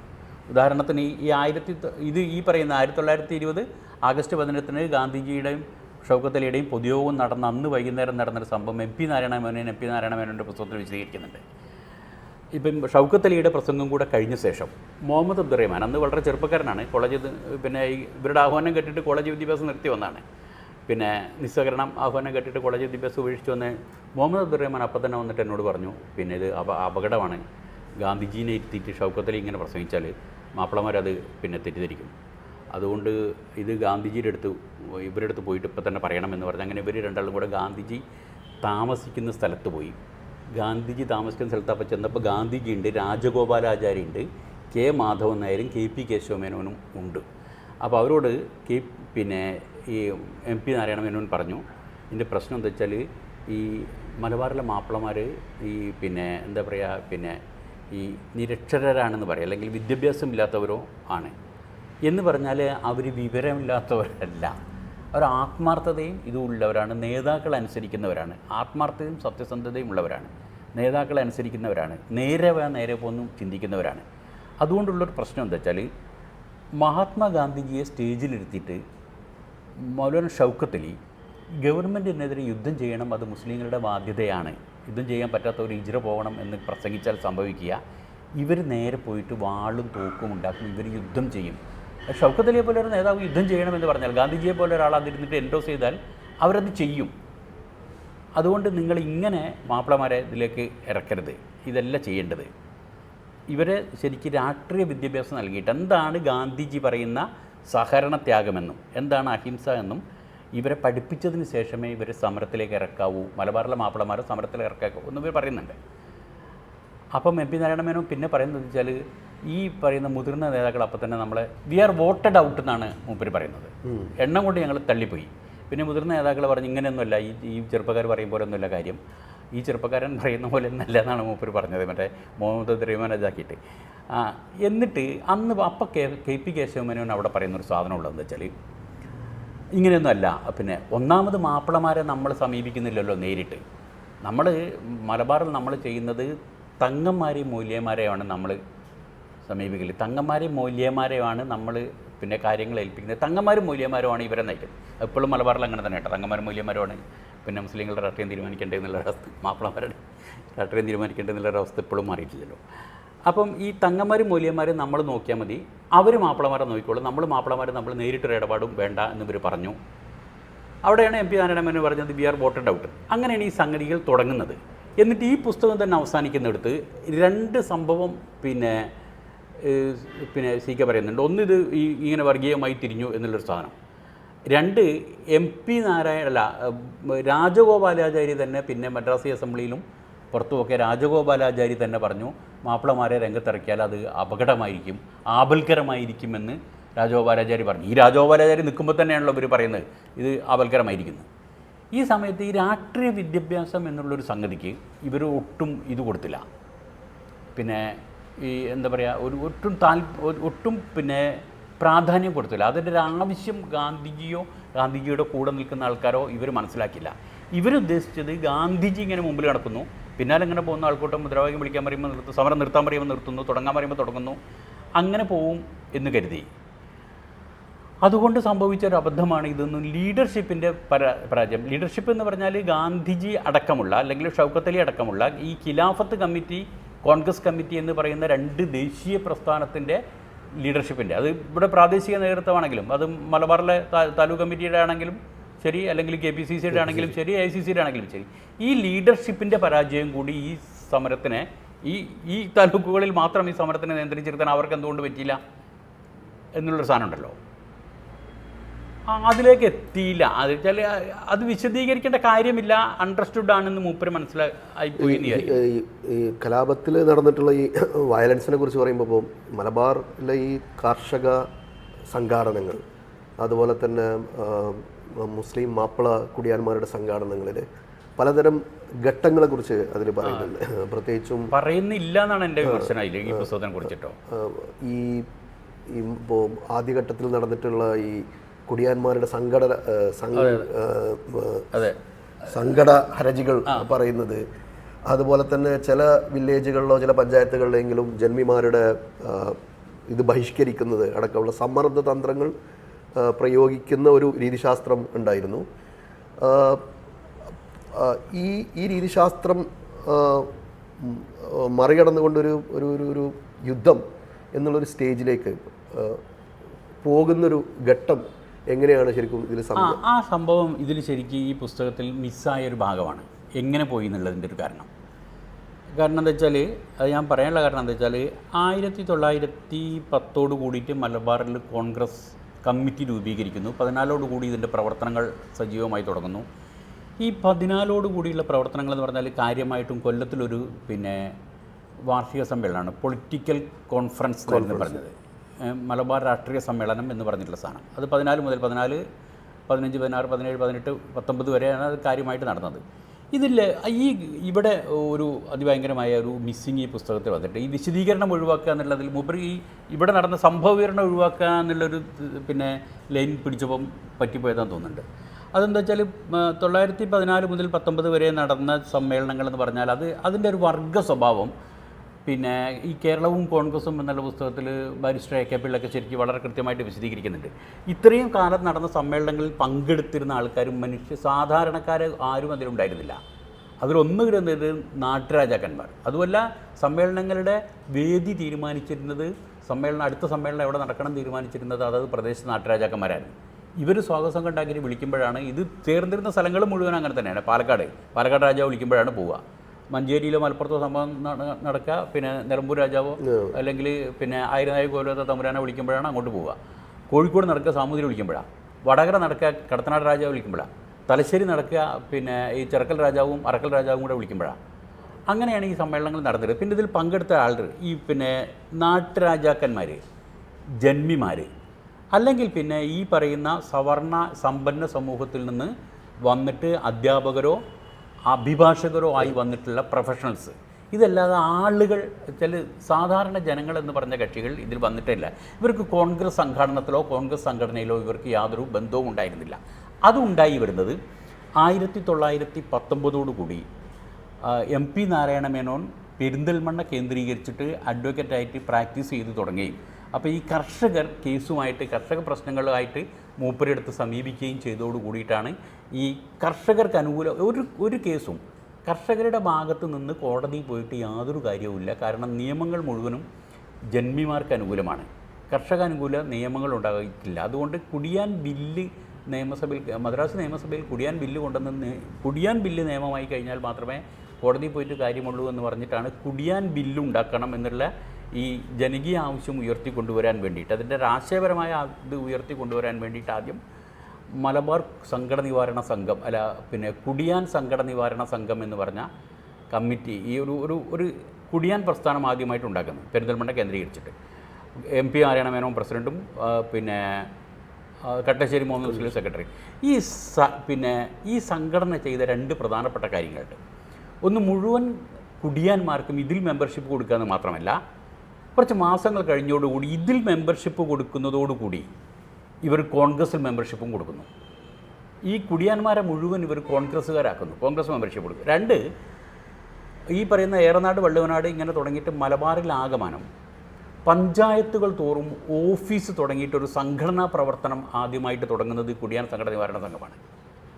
അങ്ങനെ മലബാറിൽ ഈ ഏറനാട് വള്ളുവനാട് താലൂക്കിൽ പ്രത്യേകിച്ച് ഇങ്ങനെ പഞ്ചായത്തുകൾ തോറും ഓഫീസ് തുടങ്ങിയിട്ട് കുടിയാൻ സങ്കട നിവാരണ സംഘത്തിൻ്റെ യോഗങ്ങൾ തുടങ്ങുകയും ഇവർക്ക് ഈ പറയുന്ന കുടിയാന്മാർക്ക് മുഴുവൻ കോൺഗ്രസിൽ മെമ്പർഷിപ്പ് കൊടുക്കുകയും ഇതിൻ്റെ പരിണിത ഫലമായിരുന്നു 2020 മഞ്ചേരി നടന്ന മഞ്ചേരി കോൺഫറൻസ് വെച്ചിട്ടാണ് ആദ്യമായിട്ട് കോൺഗ്രസ് സമ്മേളനങ്ങൾ ഒരു ജനകീയ സമ്മേളനമായിട്ട് ജസ്റ്റ് സൂചിപ്പിച്ചു വന്നേ ഉള്ളൂ ഇങ്ങനെയായിട്ട് മാറുന്നത്. ഈ സംഭവം ഉണ്ടല്ലോ, ഇതിൻ്റെ ഒരു വിശദീകരണം ഈ സാധനത്തിൽ ഇങ്ങനെ പൂർണ്ണമായിട്ട് വന്നില്ല. കുടിയാൻ സങ്കട നിവാരണ സംഘം എന്താണ് ചെയ്തത്, ഈ കുടിയാൻ സങ്കട നിവാരണ സംഘം എന്താണ് ചെയ്തത് എന്ന് പറഞ്ഞാൽ മാത്രമാണ് അതിന് തുടർച്ചയുണ്ടായിട്ടുണ്ടായത്. അതിന് ശേഷവും ഈ സംഭവത്തിനൊക്കെ ശേഷവും കലാപത്തിന് ശേഷവും ഏതാണ്ട് ഈ കലാപത്തിൽ ആദ്യമായിട്ട് ആകപ്പാടെ എന്താ പറയുക ജീവപര്യന്തം തടവിന് ശിക്ഷിക്കപ്പെടുകയും തടവ് മുഴുവനായിട്ട് അനുഭവിക്കുകയും ചെയ്ത ഒരാൾ MP നാരായണ മേനോൻ മാത്രമാണ്. 20 വർഷത്തോളം ജയിലിൽ കിടന്നിട്ട് ആണ് പിന്നെ 35 ജയിലിൽ നിന്ന് പുറത്തേക്ക് വരുന്നത്. ഇങ്ങനെ ജയിലിൽ നിന്ന് പുറത്തേക്ക് വന്നതിന് ശേഷവും മൂപ്പര് ചെയ്യുന്നത് ഈ സംഘടന നിവാരണ ഈ കുടിയാൻ സംഘം ഉണ്ടാക്കുകയും കുടിയാന്മാരുടെ പ്രശ്നം ഏറ്റെടുക്കുകയും ചെയ്തത്. അങ്ങനെ ഇതിന് ഇങ്ങനെ ഒരു കർഷക ഭാഗത്തിനുള്ള തുടർച്ച ഉണ്ടായിട്ടുണ്ട്, അതിൻ്റെ ഒരു തുടക്കവും കൂടെ ഉണ്ടായിട്ടുണ്ട്. ആ സാധനം ഇതിൽ വിട്ടുപോയിട്ടുണ്ട് ഈ പുസ്തകത്തിൽ. ജസ്റ്റ് ഒന്ന് സൂചിപ്പിക്കുന്നേ ഉള്ളൂ മൂപ്പര് ഈ സ്ഥാനത്തിൽ. അങ്ങനത്തെ ഒരു വിമർശനം എനിക്ക് ഈ പുസ്തകത്തെക്കുറിച്ചുണ്ട്. പറഞ്ഞാൽ അത് ഈ പറയുന്ന പോലെ പുസ്തകം വലുതായി പോവോ പിന്നെയും വലുതായി പോവോ അല്ലെങ്കിൽ ഈ വിശദീകരണങ്ങൾ ഇത്ര വേണോ എന്നുള്ളൊരു പ്രശ്നമുണ്ട്. പക്ഷേ ചരിത്രത്തെ കുറിച്ച് പറയുന്നൊരു സാധനം, ചരിത്രമാണ് നമ്മൾ പറയുന്നതെങ്കിൽ ചരിത്രത്തിൻ്റെ പശ്ചാത്തലം വളരെ കൃത്യമായിട്ട് പറഞ്ഞു പോവേണ്ടി വരും. എൻ്റെ ഒരു പശ്ചാത്തലം പറഞ്ഞിട്ടില്ലെങ്കിൽ, പക്ഷേ ഇതിൽ സംഭവിച്ച ഒരു സാധനം എന്താ വെച്ചാൽ ഈ പറയുന്ന സംഗതികളുടെയൊക്കെയും പിന്നെ സൈദ്ധാന്തിക വശവും ദേശീയവും അന്തർദേശീയവുമായ പ്രായോഗിക വശവും പറഞ്ഞു പോയിട്ട് ഇങ്ങനെയൊക്കെ തന്നെയാണ് കേരളത്തിൽ, ഇങ്ങനെയൊക്കെ തന്നെയാണ് മലബാറിൽ സംഭവിച്ചതെന്ന് നമ്മൾക്ക് ഇങ്ങനെ ഒരു സൂചന മാത്രം തന്നു പോകുക എന്നുള്ള ഒരു പ്രശ്നം ഇതിലുണ്ട് തോന്നുന്നു. പ്രത്യേകിച്ചും ഈ മലബാറിലെ ഈ സമരത്തിൻ്റെ പ്രചോദനം എന്തായിരുന്നു? പ്രത്യേകിച്ചും കുടിയാന്മാരായിട്ട് കീഴ്ജാതിക്കാരായിട്ടുള്ള കുടിയാന്മാരുണ്ടായിരുന്നു. ഇതിൽ തന്നെ ഒരു വളരെ ഉദ്യോഗവർഗമല്ലാത്ത നായർ വിഭാഗങ്ങളായും തീയ വിഭാഗങ്ങളൊക്കെ ആയിട്ടുള്ള ആളുകൾക്കും പലതരത്തിലുള്ള സംഘർഷങ്ങളുണ്ടായിരുന്നു. പക്ഷേ എന്തുകൊണ്ടാണ് മാപ്പിള കുടിയാന്മാർ ഈ ഒരു സമരത്തിന്, പ്രക്ഷോഭത്തിന് ഇറങ്ങി എന്നുള്ളത് ഒരു ചോദ്യത്തിനും അതിന് ഉത്തരം പല ഭാഗത്തായിട്ട് പറയുന്നുണ്ടെന്നുണ്ട്. ഒന്ന്, പിന്നെ നമ്മൾ നേരത്തെ പറഞ്ഞ പോലെ ഈ മലബാറിൽ മാത്രമല്ല ഇത് നടന്നിട്ടുള്ളത് എന്നുള്ളത് ഒന്ന്. ഇപ്പം ബംഗാളിലാണെങ്കിലും പഞ്ചാബിലാണെങ്കിലും അതുപോലെ തന്നെ ഈ യുണൈറ്റഡ് പ്രൊവിൻസിലാണെങ്കിലും ആസാമിലാണെങ്കിലും ഒക്കെ ഇതേപോലെ തന്നെ കർഷകരുടെ ഈ പല സ്ഥലത്തും പിന്നെ പല സ്ഥലത്തും നടന്നത്. ഇപ്പം ചൗരിചേരിയിൽ നിന്ന് നടന്നത് മാത്രമല്ല, അല്ലാണ്ട് തന്നെ ഈ പിന്നെ ഉത്തർപ്രദേശിലും ഇങ്ങനെ പല സ്ഥലത്തും നടന്ന സംഭവങ്ങളുടെ വിശദീകരണങ്ങളൊക്കെ ഉണ്ട്. ഇതിൻ്റെ ഒക്കെയും ലീഡർഷിപ്പിൽ അവിടെയാണ് മൂപ്പര് ഈ പിന്നെ സൂഫി അല്ലെങ്കിൽ ജിഹാദി സിദ്ധാന്തങ്ങളുടെ ഒരു ഇത് പറയുന്നത്. അങ്ങനെ തന്നെയാണ് ഈ പിന്നെ അലി മുസ്ലിയാരും ഇതിലേക്ക് വന്നത് എന്ന് പറഞ്ഞാൽ അതിൻ്റെ ഒരു വിശദീകരണം ഇതിൽ വരുന്നുണ്ട് കേട്ടോ. പിന്നെ ഇവിടെ ഈ പറയുന്ന 2 താലൂക്കിലോ 2-3 താലൂക്കിലോ മാത്രമല്ലാതെ പിന്നെ ഈ പറയുന്ന പോലെ തന്നെ എന്തായിരുന്നു ഈ പിന്നെ ഇവിടുത്തെ മാപ്പിള എന്ന് പറയുന്ന മാപ്പിള സമൂഹം എന്തായിരുന്നു എന്നുള്ളൊരു പ്രശ്നം ഉണ്ട്. മാപ്പിള സമൂഹം എന്ന് പറഞ്ഞാൽ മാപ്പിള സമൂഹത്തിൽ പ്രത്യേകിച്ച് ഈ സമരത്തിൽ പങ്കെടുത്തവരിലും അല്ലാത്തവരുമായ മാപ്പിള സമൂഹത്തിലെ നല്ലൊരു ശതമാനം ജനങ്ങളും നല്ലൊരു ശതമാനം മനുഷ്യരും, ഈ മാപ്പിള സമുദായത്തിൽപ്പെട്ട നല്ലൊരു ശതമാനം മനുഷ്യരും ഇവിടുത്തെ ഈ പിന്നെ കീഴ്ജാതിക്കാർ എന്ന് പറയുന്നിടത്തു നിന്ന് വരുന്ന സാധനമാണ്. അതിൻ്റെ ഒരു പശ്ചാത്തലമൊക്കെ മൂപ്പര് പറയുന്നുണ്ട്. ഇപ്പം പിന്നെ സാമൂതിരി രാജാവ്, ഇപ്പോൾ ഏറനാട്ടിലാണെങ്കിൽ സാമൂതിരി രാജാവും വള്ളുവനാട്ടിലാണെങ്കിൽ വള്ളുവനാട് രാജാവും ഈ പിന്നെ കീഴ്ജാതിയിൽ നിന്നുള്ള മതപരിവർത്തനത്തെ ഭയങ്കരമായിട്ട് പ്രോത്സാഹിപ്പിച്ചിരുന്നു. ഒന്നത്. 2, മതപരിവർത്തനം നടത്തി കഴിഞ്ഞാൽ അവർക്ക് കിട്ടുന്നൊരു സാമൂഹിക പിന്നെ സ്റ്റാറ്റസ്, അതിനു വേണ്ടിയിട്ട് അവരുടെ ഭാഗത്തു നിന്ന് തന്നെ ഉണ്ടാകുന്ന മാറ്റം, അത് രണ്ടും ഉള്ളതുകൊണ്ട് ഇവിടുത്തെ ഈ മാപ്പിള സമുദായം എന്ന് പറഞ്ഞത് സ്വാഭാവികമായിട്ടും സാമ്പത്തികമായിട്ടും സാമൂഹികമായിട്ടും താഴെ കിടക്കുന്നവർ ആയിരുന്നു.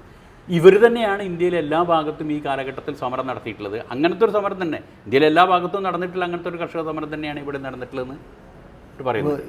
ഇതിന് ഇപ്പോൾ ഈ മലബാർ സമരത്തിനെ കുറിച്ചുള്ള ഒരു കൊളോണിയൽ പേടി, കൊളോണിയൽ ഭീതി, ഒരു കൊളോണിയലായിട്ടുള്ള ഒരു മതഭ്രാന്തിൻ്റെ, അതുപോലെ തന്നെ സവർണ്ണ പേടിയെക്കുറിച്ചും. കൊളോണിയൽ ഭീതിയുടെ ഒരു കാരണം പ്രത്യേകിച്ചും മലബാറിലെ മുസ്ലിങ്ങൾ ദീർഘകാലം കൊളോണിയൽ ശക്തികളോട് പ്രതിരോധിച്ചിരുന്നു.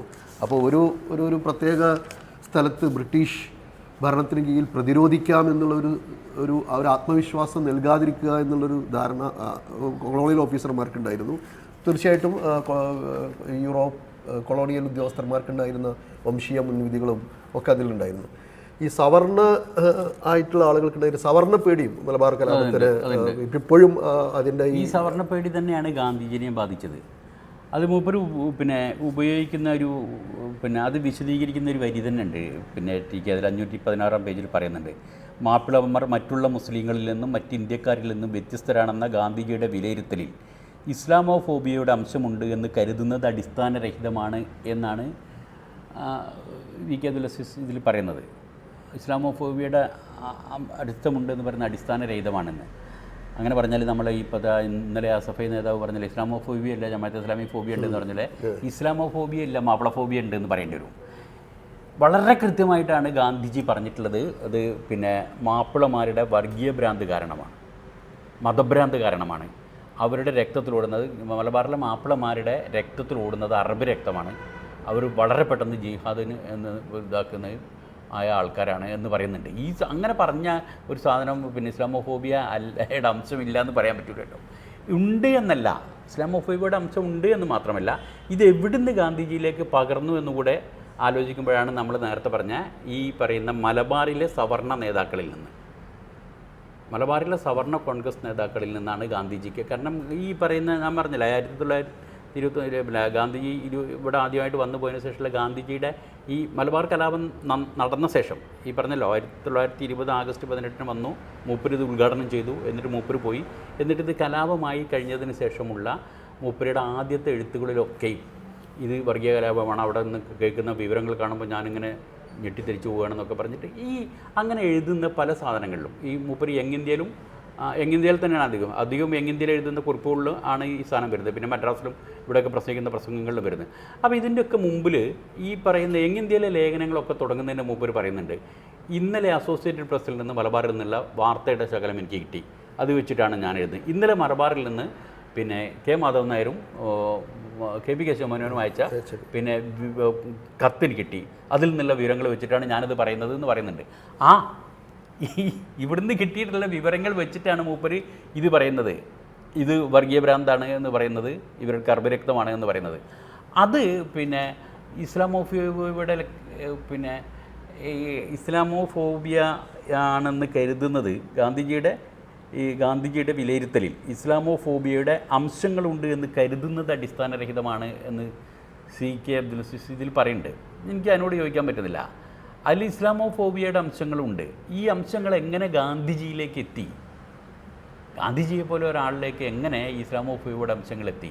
അത് ഈ പറഞ്ഞ പോലെ ബ്രിട്ടീഷ് ഉദ്യോഗസ്ഥർ വഴി അല്ലെങ്കിൽ അവരുടെ അടുത്ത് നിന്ന് കിട്ടുന്ന വിവരങ്ങൾ വഴി ഇതാക്കുന്നതാണോ, അതല്ല ഇവിടെ നിന്നുള്ള കോൺഗ്രസ് നേതാക്കളിൽ നിന്ന് കിട്ടുന്നതാണോ എന്ന്. ഇതിലത്തെ ഒരു പ്രധാനപ്പെട്ട പ്രശ്നം എന്താണെന്ന് വെച്ചാൽ നമ്മൾ മനസ്സിലാക്കേണ്ട ഒരു സാധനം, 1921 സംഭവങ്ങൾ കഴിഞ്ഞ ഉടനെ 23 ആദ്യമായിട്ട് പുറത്തു വരുന്ന ഒരു പുസ്തകമുള്ളത് നമ്മുടെ മലബാർ കലാപം എന്ന് പറഞ്ഞാൽ, അല്ല മാപ്പിള ലഹള എന്ന് പറഞ്ഞിട്ട് തന്നെ, മാപ്പിള ലഹള എന്ന് പറഞ്ഞിട്ട് ഈ സാധനത്തിന് ആദ്യമായിട്ട് പുറത്തു വരുന്ന പുസ്തകം, അന്ന് ഇംഗ്ലീഷിൽ എഴുതിയിട്ടുള്ള പുസ്തകം, അതിൻ്റെ തൊട്ട് ഈ കലാപം നടക്കുന്നതിൻ്റെ തൊട്ട് തലേ കൊല്ലം ഡെപ്യൂട്ടി കളക്ടറായിട്ട് വിരമിച്ച സി ഗോപാലൻ നായരുടെ പുസ്തകമാണ്. ഈ സി ഗോപാലൻ നായരുടെ ജ്യേഷ്ഠനാണ് sir C Sankaran Nair. Sir C Sankaran Nair പിന്നെ ഗാന്ധി ആൻഡ് അനാർക്കിസ്റ്റ് എന്ന് പറഞ്ഞൊരു പുസ്തകം എഴുതിയിട്ടുണ്ട്.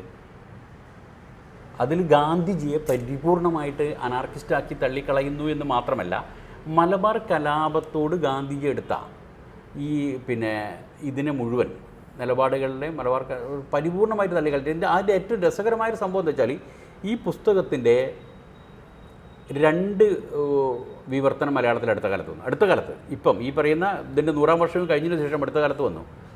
കേരളത്തിലെ അറിയപ്പെടുന്ന ഒരു സംഘപരിവാർ പിന്നെ പ്രൊപ്പഗാൻഡിസ്റ്റാണ് ഇതൊരു ട്രാൻസ്ലേറ്റ് ചെയ്തത്.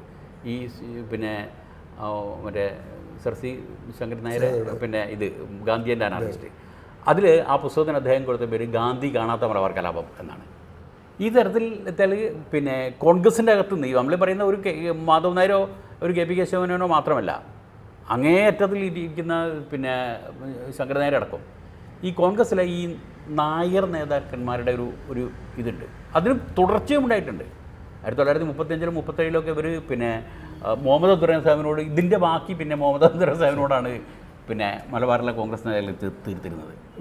ഇതിൽ CK അബ്ദുൽ അസീസ് മുന്നോട്ട് വെക്കുന്ന ഒരു നിരീക്ഷണം മലബാർ കലാപങ്ങളെക്കുറിച്ച്, ഇപ്പോൾ കൊളോണിയൽ കാലഘട്ടത്തിൽ ബ്രിട്ടീഷുകാർ പലതരത്തിലുള്ള സമുദായങ്ങളുമായിട്ടുള്ള നീക്കുപോക്കുകൾ നടത്തിയിരുന്നത്. അത് പലപ്പോഴും അവരുടെ താല്പര്യങ്ങൾ സംരക്ഷിക്കുക എന്നുള്ള ഗാന്ധിജി നടത്തിയ സമുദായ രൂപീകരണങ്ങൾ എന്നുള്ളത്. അതേസമയം ഒരു മലബാറിലെ ഈ കർഷക മാപ്പിള സമുദായം നടത്തിയിട്ടുള്ള സമുദായ രൂപീകരണം ഒരർത്ഥത്തിൽ അങ്ങനെയുള്ള സ്വന്തത്തിൻ്റെ ഇൻട്രസ്റ്റിനേക്കാൾ ഉപരി ഇതുപോലെ കർഷകരുടെ പ്രശ്നങ്ങൾ, ഇപ്പോൾ ഖിലാഫത്തിനെ കുറിച്ച് തന്നെ ഖലീഫിനെ കുറിച്ച് തന്നെ അലി മുസ്ലിയാർ വിശദീകരിക്കുന്നിടത്ത് മനുഷ്യൻ്റെ അവകാശം, അന്തസ്സ്, ഇതിനെ മുൻനിർത്തിയിട്ടുള്ളൊരു സമുദായ രൂപീകരണത്തിലുള്ള ശ്രമമായിരുന്നു ഈ മലബാർ സമരം. പക്ഷെ പിൽക്കാലത്ത് അത് ഹിന്ദു മുസ്ലിം ഒരു വർഗീയതയായിട്ടോ ഇപ്പോൾ നടക്കുന്ന ഒരു ഹിന്ദുത്വ പ്രചാരണങ്ങളിലൊരു ഹിന്ദു വിരുദ്ധ കലാപമായിട്ടാണ് ചിത്രീകരിക്കപ്പെട്ടത്. ഈ ഒരു ആഖ്യാനങ്ങളിലുള്ള ഒരു ട്രാൻസ്ഫോർമേഷനും അല്ലെങ്കിൽ ഇതെങ്ങനെയാണ് സംഭവിച്ചത് എന്നുള്ളത് അതിലും ഒരു പിന്നെ ഇതിൽ കൃത്യമായിട്ട് അത് പറയുന്നുണ്ട്. പക്ഷേ സാദിഖ് തുടക്കത്തിൽ പറഞ്ഞതുപോലെ ഇത് മൊത്തത്തിൽ അറിയുന്നവർക്ക്, മൊത്തത്തിൽ ഇതിൻ്റെ ഒരു പശ്ചാത്തലം, നടന്ന സംഭവങ്ങൾ, അതിൻ്റെ പശ്ചാത്തലം, അതിൻ്റെ കാരണം, പിന്നീട് ഈ ചരിത്രത്തിലുണ്ടായ തുടർച്ച, ഇതൊക്കെയും അറിയുന്നവർക്ക് മാത്രം മനസ്സിലാവുന്ന തരത്തിലായിപ്പോയി എന്ന് മാത്രമേ ഉള്ളൂ. സംഗതി അത് പറയുന്നുണ്ട് പിന്നെ എന്താണ് സംഭവിച്ചത് എന്ന്. അതാണ് ഞാൻ പറഞ്ഞത്, ഈ വിശദീകരണങ്ങളിൽ ചില സംഗതികൾ പിന്നെ മൂപ്പർക്ക് ഇതായിട്ട് പോയിട്ടുണ്ട്. ഇപ്പം 1921 ശേഷം 22 കലാപം അവസാനിച്ചതിന് ശേഷം എന്താണ് സംഭവിച്ചതെന്നുള്ളത്, പിന്നെ പെട്ടെന്ന് എന്താണ് സംഭവിച്ചതെന്നുള്ളത് ഈ മലബാറിൽ എന്താണ് സംഭവിച്ചെന്നുള്ളത് കെ പി കേശവൻ നായരുടെ ആത്മകഥയിൽ കെ പി കേശവൻ നായർ പറയുന്നുണ്ട്. 1922-23 കാലഘട്ടങ്ങളിൽ കോൺഗ്രസ് പ്രവർത്തനം സാധ്യമായിരുന്നില്ല എന്ന്. മലബാറിൽ പ്രത്യേകിച്ചും കോഴിക്കോടും ചുറ്റുപാടിലൊന്നും കോൺഗ്രസ് പ്രവർത്തനം സാധ്യമായിരുന്നില്ല. അതിൽ പിന്നെ എന്താണ് പിന്നെ മുസ്ലിങ്ങളും ഹിന്ദുക്കളും കോൺഗ്രസിനോട് ശത്രുത പോലെയായിരുന്നു, അവർ വിട്ടു നിന്നു, അതുകൊണ്ട് ഇവിടെ കോൺഗ്രസ് പ്രവർത്തനം സാധ്യമായിരുന്നില്ല എന്ന് പറയുന്നുണ്ട്. അതേ സമയത്ത് പുറത്തെന്ത് സംഭവിച്ചു എന്നുള്ളൊരു സാധനം ഉള്ളത് പിന്നെ അത് വളരെ കൃത്യമായിട്ട് തന്നെ സി കെ അബ്ദുൽ അസീസ് പറയുന്നുണ്ട്. കുറച്ചപ്പുറം എത്തിയപ്പോഴത്തേക്ക് സംഭവിക്കുന്നത് എന്താ വെച്ചാൽ ഈ പിന്നെ ഹിന്ദു മഹാസഭ പോലെയുള്ള കക്ഷികൾ, ഇപ്പം എന്താണ് പറയുക, നമ്മളെ വളരെ പ്രധാനപ്പെട്ട ഈ കോൺഗ്രസ് നേതാക്കൾ അടക്കമുള്ളത്, ചിലപ്പം മദൻ മോഹൻ മാളവ്യ, അതിനുശേഷം വരുന്ന ആൾക്കാർ ലാൽ ലജ്പത് റായ്, ഇങ്ങനത്തെ ഒക്കെ പറഞ്ഞിട്ടുള്ള വളരെ പ്രധാനപ്പെട്ട മഹാരാഷ്ട്രയിൽ നിന്ന് ഇവിടെ നോക്കുള്ള വളരെ പ്രധാനപ്പെട്ട ഈ പിന്നെ ഹിന്ദു നേതാക്കളൊക്കെ ഹിന്ദു മഹാസഭ ശക്തിപ്പെടുത്താനും ഇതിനൊക്കെ ആയിട്ട് പോയി. ഇതിൻ്റെയൊക്കെ ശേഷം ഹിന്ദു മഹാസഭ കോൺഗ്രസ്സിനകത്ത് എന്നാൽ ഇവർ വിട്ടുപോകാതെ കോൺഗ്രസ്സിനോട് യോജിച്ച് പോകാനും കോൺഗ്രസ്സിനോട് ഇതാവാനും വേണ്ടി മാത്രം നിന്നു. അത് വളരെ ഇതായിട്ട് മൂപ്പർ പറയുന്നുണ്ട്. കോൺഗ്രസിൻ്റെ അകത്ത് തന്നെ പിന്നെ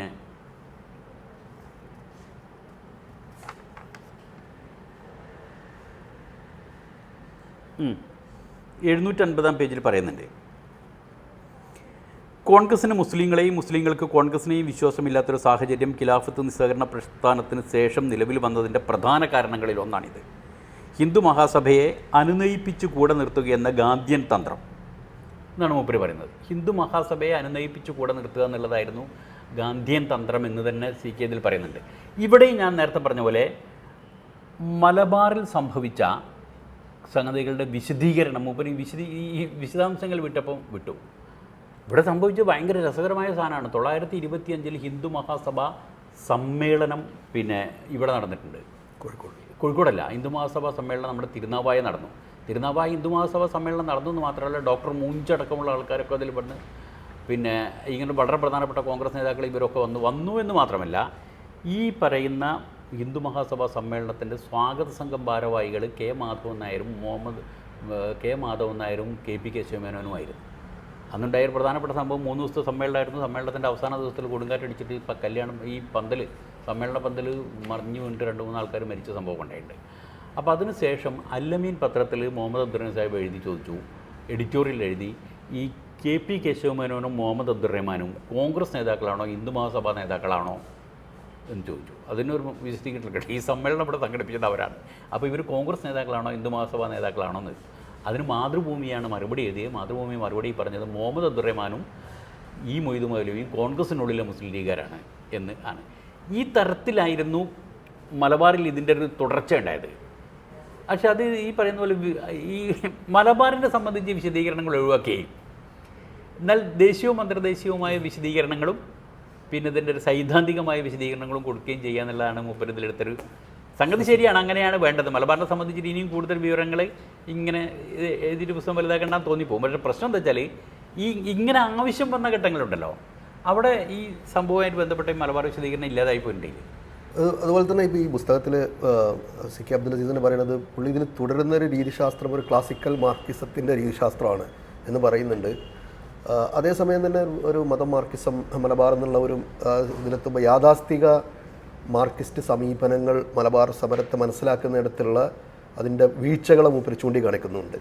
പ്രത്യേകിച്ചും മതമൗലികവാദിയോ വിപ്ലവകാരിയോ എന്നുള്ളൊരു സന്ദേഹം ഒരുപക്ഷെ ഇന്നും നിലനിൽക്കുന്ന ഒരു സന്ദേഹം. ഈ സന്ദേഹം എങ്ങനെ വരുന്നു, EMSൻ്റെ അടക്കമുള്ള എഴുത്തുകളിൽ എങ്ങനെ വരുന്നു എന്നുള്ളത് EMSൻ്റെ അടുത്ത് നിന്ന് തന്നെയാണ് അത് വരുന്നത്. EMSൽ നിന്ന് തന്നെയാണ് വരുന്നത്. മൂപ്പര് ഒന്നാമത് പിന്നെ കാരണം എന്താ വെച്ചാൽ നമ്മൾ പറഞ്ഞല്ലോ 1921 കമ്മ്യൂണിസ്റ്റ് ഭാഗത്ത് നിന്ന് അല്ലെങ്കിൽ മാർക്സിസ്റ്റ് ഭാഗത്ത് നിന്ന് ആദ്യമായിട്ട് ഇതിനെ വിലയിരുത്തിക്കൊണ്ടിട്ടുള്ളൊരു സാധനം വരുന്നത് നമ്മളുടെ രവീന്ദ്രനാഥ് ടാഗോറിൻ്റെ സഹോദരൻ്റെ മകൻ സൗമേന്ദ്രനാഥ് ടാഗോറിൻ്റെ മൂപ്പര് ഇത് കഴിഞ്ഞിട്ട് കുറച്ച് മാസങ്ങൾക്ക് മുമ്പ് തന്നെ മൂപ്പര് മലബാറിൽ വരികയും എന്നിട്ട് മലബാറിൽ നടന്ന കർഷക പ്രസ്ഥാനം എന്ന് പറഞ്ഞിട്ട് ചെറിയൊരു ലേഖ എഴുതുകയും ചെയ്തു. ഒന്നത്. പിന്നെ 1921 ലെനിൻ ജീവിച്ചിരിക്കെ ലെനിൻ പറഞ്ഞിട്ട് അബനി മുഖർജി വന്നിട്ട് ഈ മലബാർ അപ്രൈസിംഗ് എന്ന് പറഞ്ഞിട്ടുള്ള സാധനം വന്നു. ഇതിൽ മുഴുവൻ പിന്നെ മാപ്പിള അപ്രൈസിംഗ്, ഇതിനൊരു പിന്നെ മാപ്പിളമാരുടെ ഭാഗത്തു നിന്നല്ല, മാപ്പിള എന്ന് പറയുന്ന ഒരു ജനസമൂഹത്തിൻ്റെ ഭാഗത്തു നിന്ന് വന്നിട്ടുള്ള ഒരു കാർഷിക അപ്രൈസിംഗ് എന്ന് മാത്രമേ എഴുതിയിട്ടുള്ളൂ. സംഭവം ഈ പറയുന്ന തരത്തിലേക്ക്, അത് പറയുന്ന തരത്തിലല്ല, സ്വാതിക്കിപ്പോൾ പറയുന്ന തരത്തിലേക്ക് ഇത് മാപ്പിളയാണോ പിന്നെ കച്ചവടക്കാരനാണോ അല്ലെങ്കിൽ ഇത് വിപ്ലവകാരിയാണോ പിന്നെ മതപരിവർത്തിയാണോ എന്നുള്ള സംഭവം വരുന്നത് 25 കൊല്ലത്തിനും ശേഷമാണ്. 1921 ഈ സംഭവം നടന്നിട്ട് 1946 25ാം വാർഷികം നടക്കുമ്പോൾ കമ്മ്യൂണിസ്റ്റ് പാർട്ടിയുടെ കേരള സംസ്ഥാന കമ്മിറ്റി ഇതിനെ വിലയിരുത്തി ലഘുലേഖ എഴുതാൻ വേണ്ടി തീരുമാനിച്ചിട്ട് അതിൻ്റെ തീരുമാനം നടക്കുക, പാർട്ടി ലഘുലേഖ എഴുതാൻ വേണ്ടിയിട്ട് EMSനെ ഏൽപ്പിക്കുന്നു. അപ്പോഴാണ് EMS 1946 EMS പിന്നെ ആഹ്വാനവും താക്കീതും എന്ന ലേഖനം എഴുതി. എന്നിട്ട് അത് ആ ലേഖനം പ്രസിദ്ധീകരിച്ചതിൻ്റെ പേരിൽ ദേശാഭിമാനി നിരോധിച്ചു എന്നൊക്കെയാണ് പിന്നെ വാദങ്ങൾ നിരോധിച്ചിട്ടുണ്ട്. പക്ഷെ പ്രശ്നം എന്താ വെച്ചാൽ അതിൽ EMSൻ്റെ വാദം ആഹ്വാനവും താക്കീതും എന്നാണ്. അതിൻ്റെ ഈ സമരത്തിന് പിന്നെ 2 ഭാഗമുണ്ട്. അതിൻ്റെ ആദ്യ ഭാഗം ഈ മതപണ്ഡിതന്മാർ അല്ലെങ്കിൽ മതപുരോഹിതന്മാരായിട്ടുള്ള ആൾക്കാർ സാമൂഹിക പ്രശ്നങ്ങളും കാർഷിക പ്രശ്നങ്ങളൊക്കെ ഏറ്റെടുത്തിട്ട് സമരത്തിൻ്റെ പാതയിലേക്ക് വരുന്നു എന്നുള്ളത് ആണ് ഇതിൻ്റെ ഒരു പിന്നെ ആഹ്വാനം. ആ തരത്തിൽ അത് പോസിറ്റീവാണ്. എന്നാൽ ഇങ്ങനത്തെ ആൾക്കാർ ഈ പിന്നെ മതപണ്ഡിതന്മാരും മലയാളികളും അല്ല മതപണ്ഡിതന്മാരും പുരോഹിതന്മാരുമായ ആൾക്കാർ സമരത്തിലേക്ക് വന്നാൽ ആ സമരം വർഗീയമായി തിരിയും എന്നുള്ളതിൻ്റെ തെളിവാണിത്. അങ്ങനെ ഇത് ഒരു താക്കീതാണ് എന്നാണ് മൂപ്പര് പറയുന്നത്. അങ്ങനെ ഈ EMSൻ്റെ കലാകാലത്തുമായിട്ടും മൂപ്പരിങ്ങനെ തുടർന്ന് പോരുന്ന ഈ ബാലൻസിങ് ഉണ്ടല്ലോ, അതിൽ ആദ്യമായിട്ട് കൊണ്ടുവരുന്നത് മൂപ്പരാണ്, EMS ആണ്. എന്നാൽ അതിന് ശേഷം നോക്കുക, ഇപ്പോൾ AKGയുടെ പ്രസംഗം ഉണ്ട്, ഉണ്ണിരാജയുടെ പ്രസംഗമുണ്ട്. ഈ സാധനത്തിലൊന്നും ഈ ബാലൻസിങ് ഉണ്ടായിട്ടില്ല. EMS തുടങ്ങി വെച്ചൊരു സാധനം അത് ഇങ്ങനെ പിന്നീട് അത് പിന്നെ CKക്കും പറ്റുന്നുണ്ട് ഈ സാധനത്തിൽ ഈ പറയുന്ന പിന്നെ EMSനെ എങ്ങനെയാണ് പിന്നെ നിലനിർത്തേണ്ടത് അല്ലെങ്കിൽ EMSൻ്റെ സിദ്ധാന്തങ്ങൾ എങ്ങനെയാണ് നിലനിർത്തേണ്ടത് നടക്കുന്നത്. പക്ഷേ എന്നിട്ട് പോലും ഈ പറയുന്ന ക്ലാസിക്കൽ മാർക്സിസത്തിൻ്റെ ലൈനിൽ നിന്നിട്ട് ഇത് പൂർണ്ണമായിട്ട് EMSനോ അല്ലെങ്കിൽ അവരുടെ സിദ്ധാന്തങ്ങളെ എൻഡോസ് ചെയ്യാൻ മൂപ്പർക്ക് പറ്റുന്നില്ല. മതം വർഗം എന്ന് പറയുന്ന ഈ പരികല്പനകൾ എങ്ങനെ യുദ്ധം ഈ മലബാർ സമരത്തിന് വിശദീകരിക്കാൻ പറ്റും എന്നുള്ള ഒരു പാർട്ടിൽ ഈ മതത്തിനെ എങ്ങനെ മനസ്സിലാക്കാം എന്നുള്ളിടത്ത് CK അബ്ദുൽ അസീസ് കുറച്ചുകൂടി ഗ്രാംഷി പുതിയ പോസ്റ്റ് സെക്യുലർ ആയിട്ടുള്ള മതത്തിനെക്കുറിച്ചും പാരമ്പര്യത്തിനെക്കുറിച്ചുള്ള വ്യാഖ്യാനങ്ങളെയൊക്കെ സ്വീകരിക്കാൻ ശ്രമിക്കുന്നുണ്ട്. അപ്പോൾ ആ ഒരു അറ്റംപ്റ്റിനെ എങ്ങനെയാണ് നാസർക്ക കാണുന്നത്? അല്ല, അതിൽ അറ്റംപ്റ്റിൽ മൂപ്പര് ശരിക്കും അത് വിജയിക്കുന്നുണ്ട്. ഒന്ന്, ഗ്രാംഷിയെ ഉദ്ധരിച്ചുകൊണ്ട് മൂപ്പര് പറയുന്നത് ഇപ്പോഴും ഇന്ത്യയിലെ കമ്മ്യൂണിസ്റ്റ് പാർട്ടിയെ സംബന്ധിച്ചിട്ട് വളരെ പ്രസക്തമാണ്. ഇന്ത്യയിലെ മാത്രമല്ല മലബാറിലെയും പിന്നെ ഈ കമ്മ്യൂണിസ്റ്റ് പാർട്ടി. പക്ഷേ മൂപ്പര് വളരെ കൃത്യമായിട്ട് പറയുന്നുണ്ട്. പിന്നെ ഇറ്റലിയിൽ അതിൻ്റെ ഒരു അടിക്കുറിപ്പിൽ മൂപ്പര് അത് കൃത്യമായിട്ട് പറഞ്ഞിട്ടുണ്ട്. ഇറ്റലിയിൽ പിന്നെ ഈ ഫാസിസ്റ്റ് പാർട്ടി വളരാനുണ്ടായ കാരണം അത് ഫാസിസ്റ്റുകളുടെ ശക്തി മാത്രമായിരുന്നില്ല, അത് കമ്മ്യൂണിസ്റ്റുകാരുടെ പിന്നെ തന്ത്രപരവും സംഘടനാപരവുമായ പരാജയമായിരുന്നു എന്ന് വളരെ കൃത്യമായിട്ട് മൂപ്പര് പറഞ്ഞൊരു ഭാഗം എഴുതിയിട്ട്, കമ്മ്യൂണിസ്റ്റുകാരുടെ തന്ത്രപരവും സംഘടനാപരവുമായ പരാജയം കൊണ്ടാണ് ഫാസിസ്റ്റ് പാർട്ടി അവിടെ വളർന്നത്.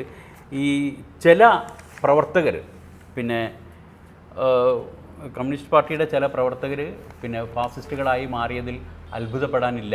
കാരണം ഇങ്ങനെ തന്ത്രപരവും ഇതുമായിട്ട് പാർട്ടി തളർന്നപ്പം കമ്മ്യൂണിസ്റ്റ് പാർട്ടിയുടെ ചില പ്രവർത്തകർ പിന്നെ ഇതായി മാറിയതിൽ അത്ഭുതപ്പെടാനില്ല എന്ന് ഗ്രാംഷി പറഞ്ഞത് മൂപ്പരത് ഒരു അടിക്കുറിപ്പിലാണ്, ഒരു സ്ഥലത്ത് കോട്ട് ചെയ്യുന്നുണ്ട്.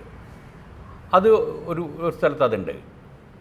പിന്നെ അതേപോലെ തന്നെ എന്താ ചോദിച്ച് മറന്നുപോയി.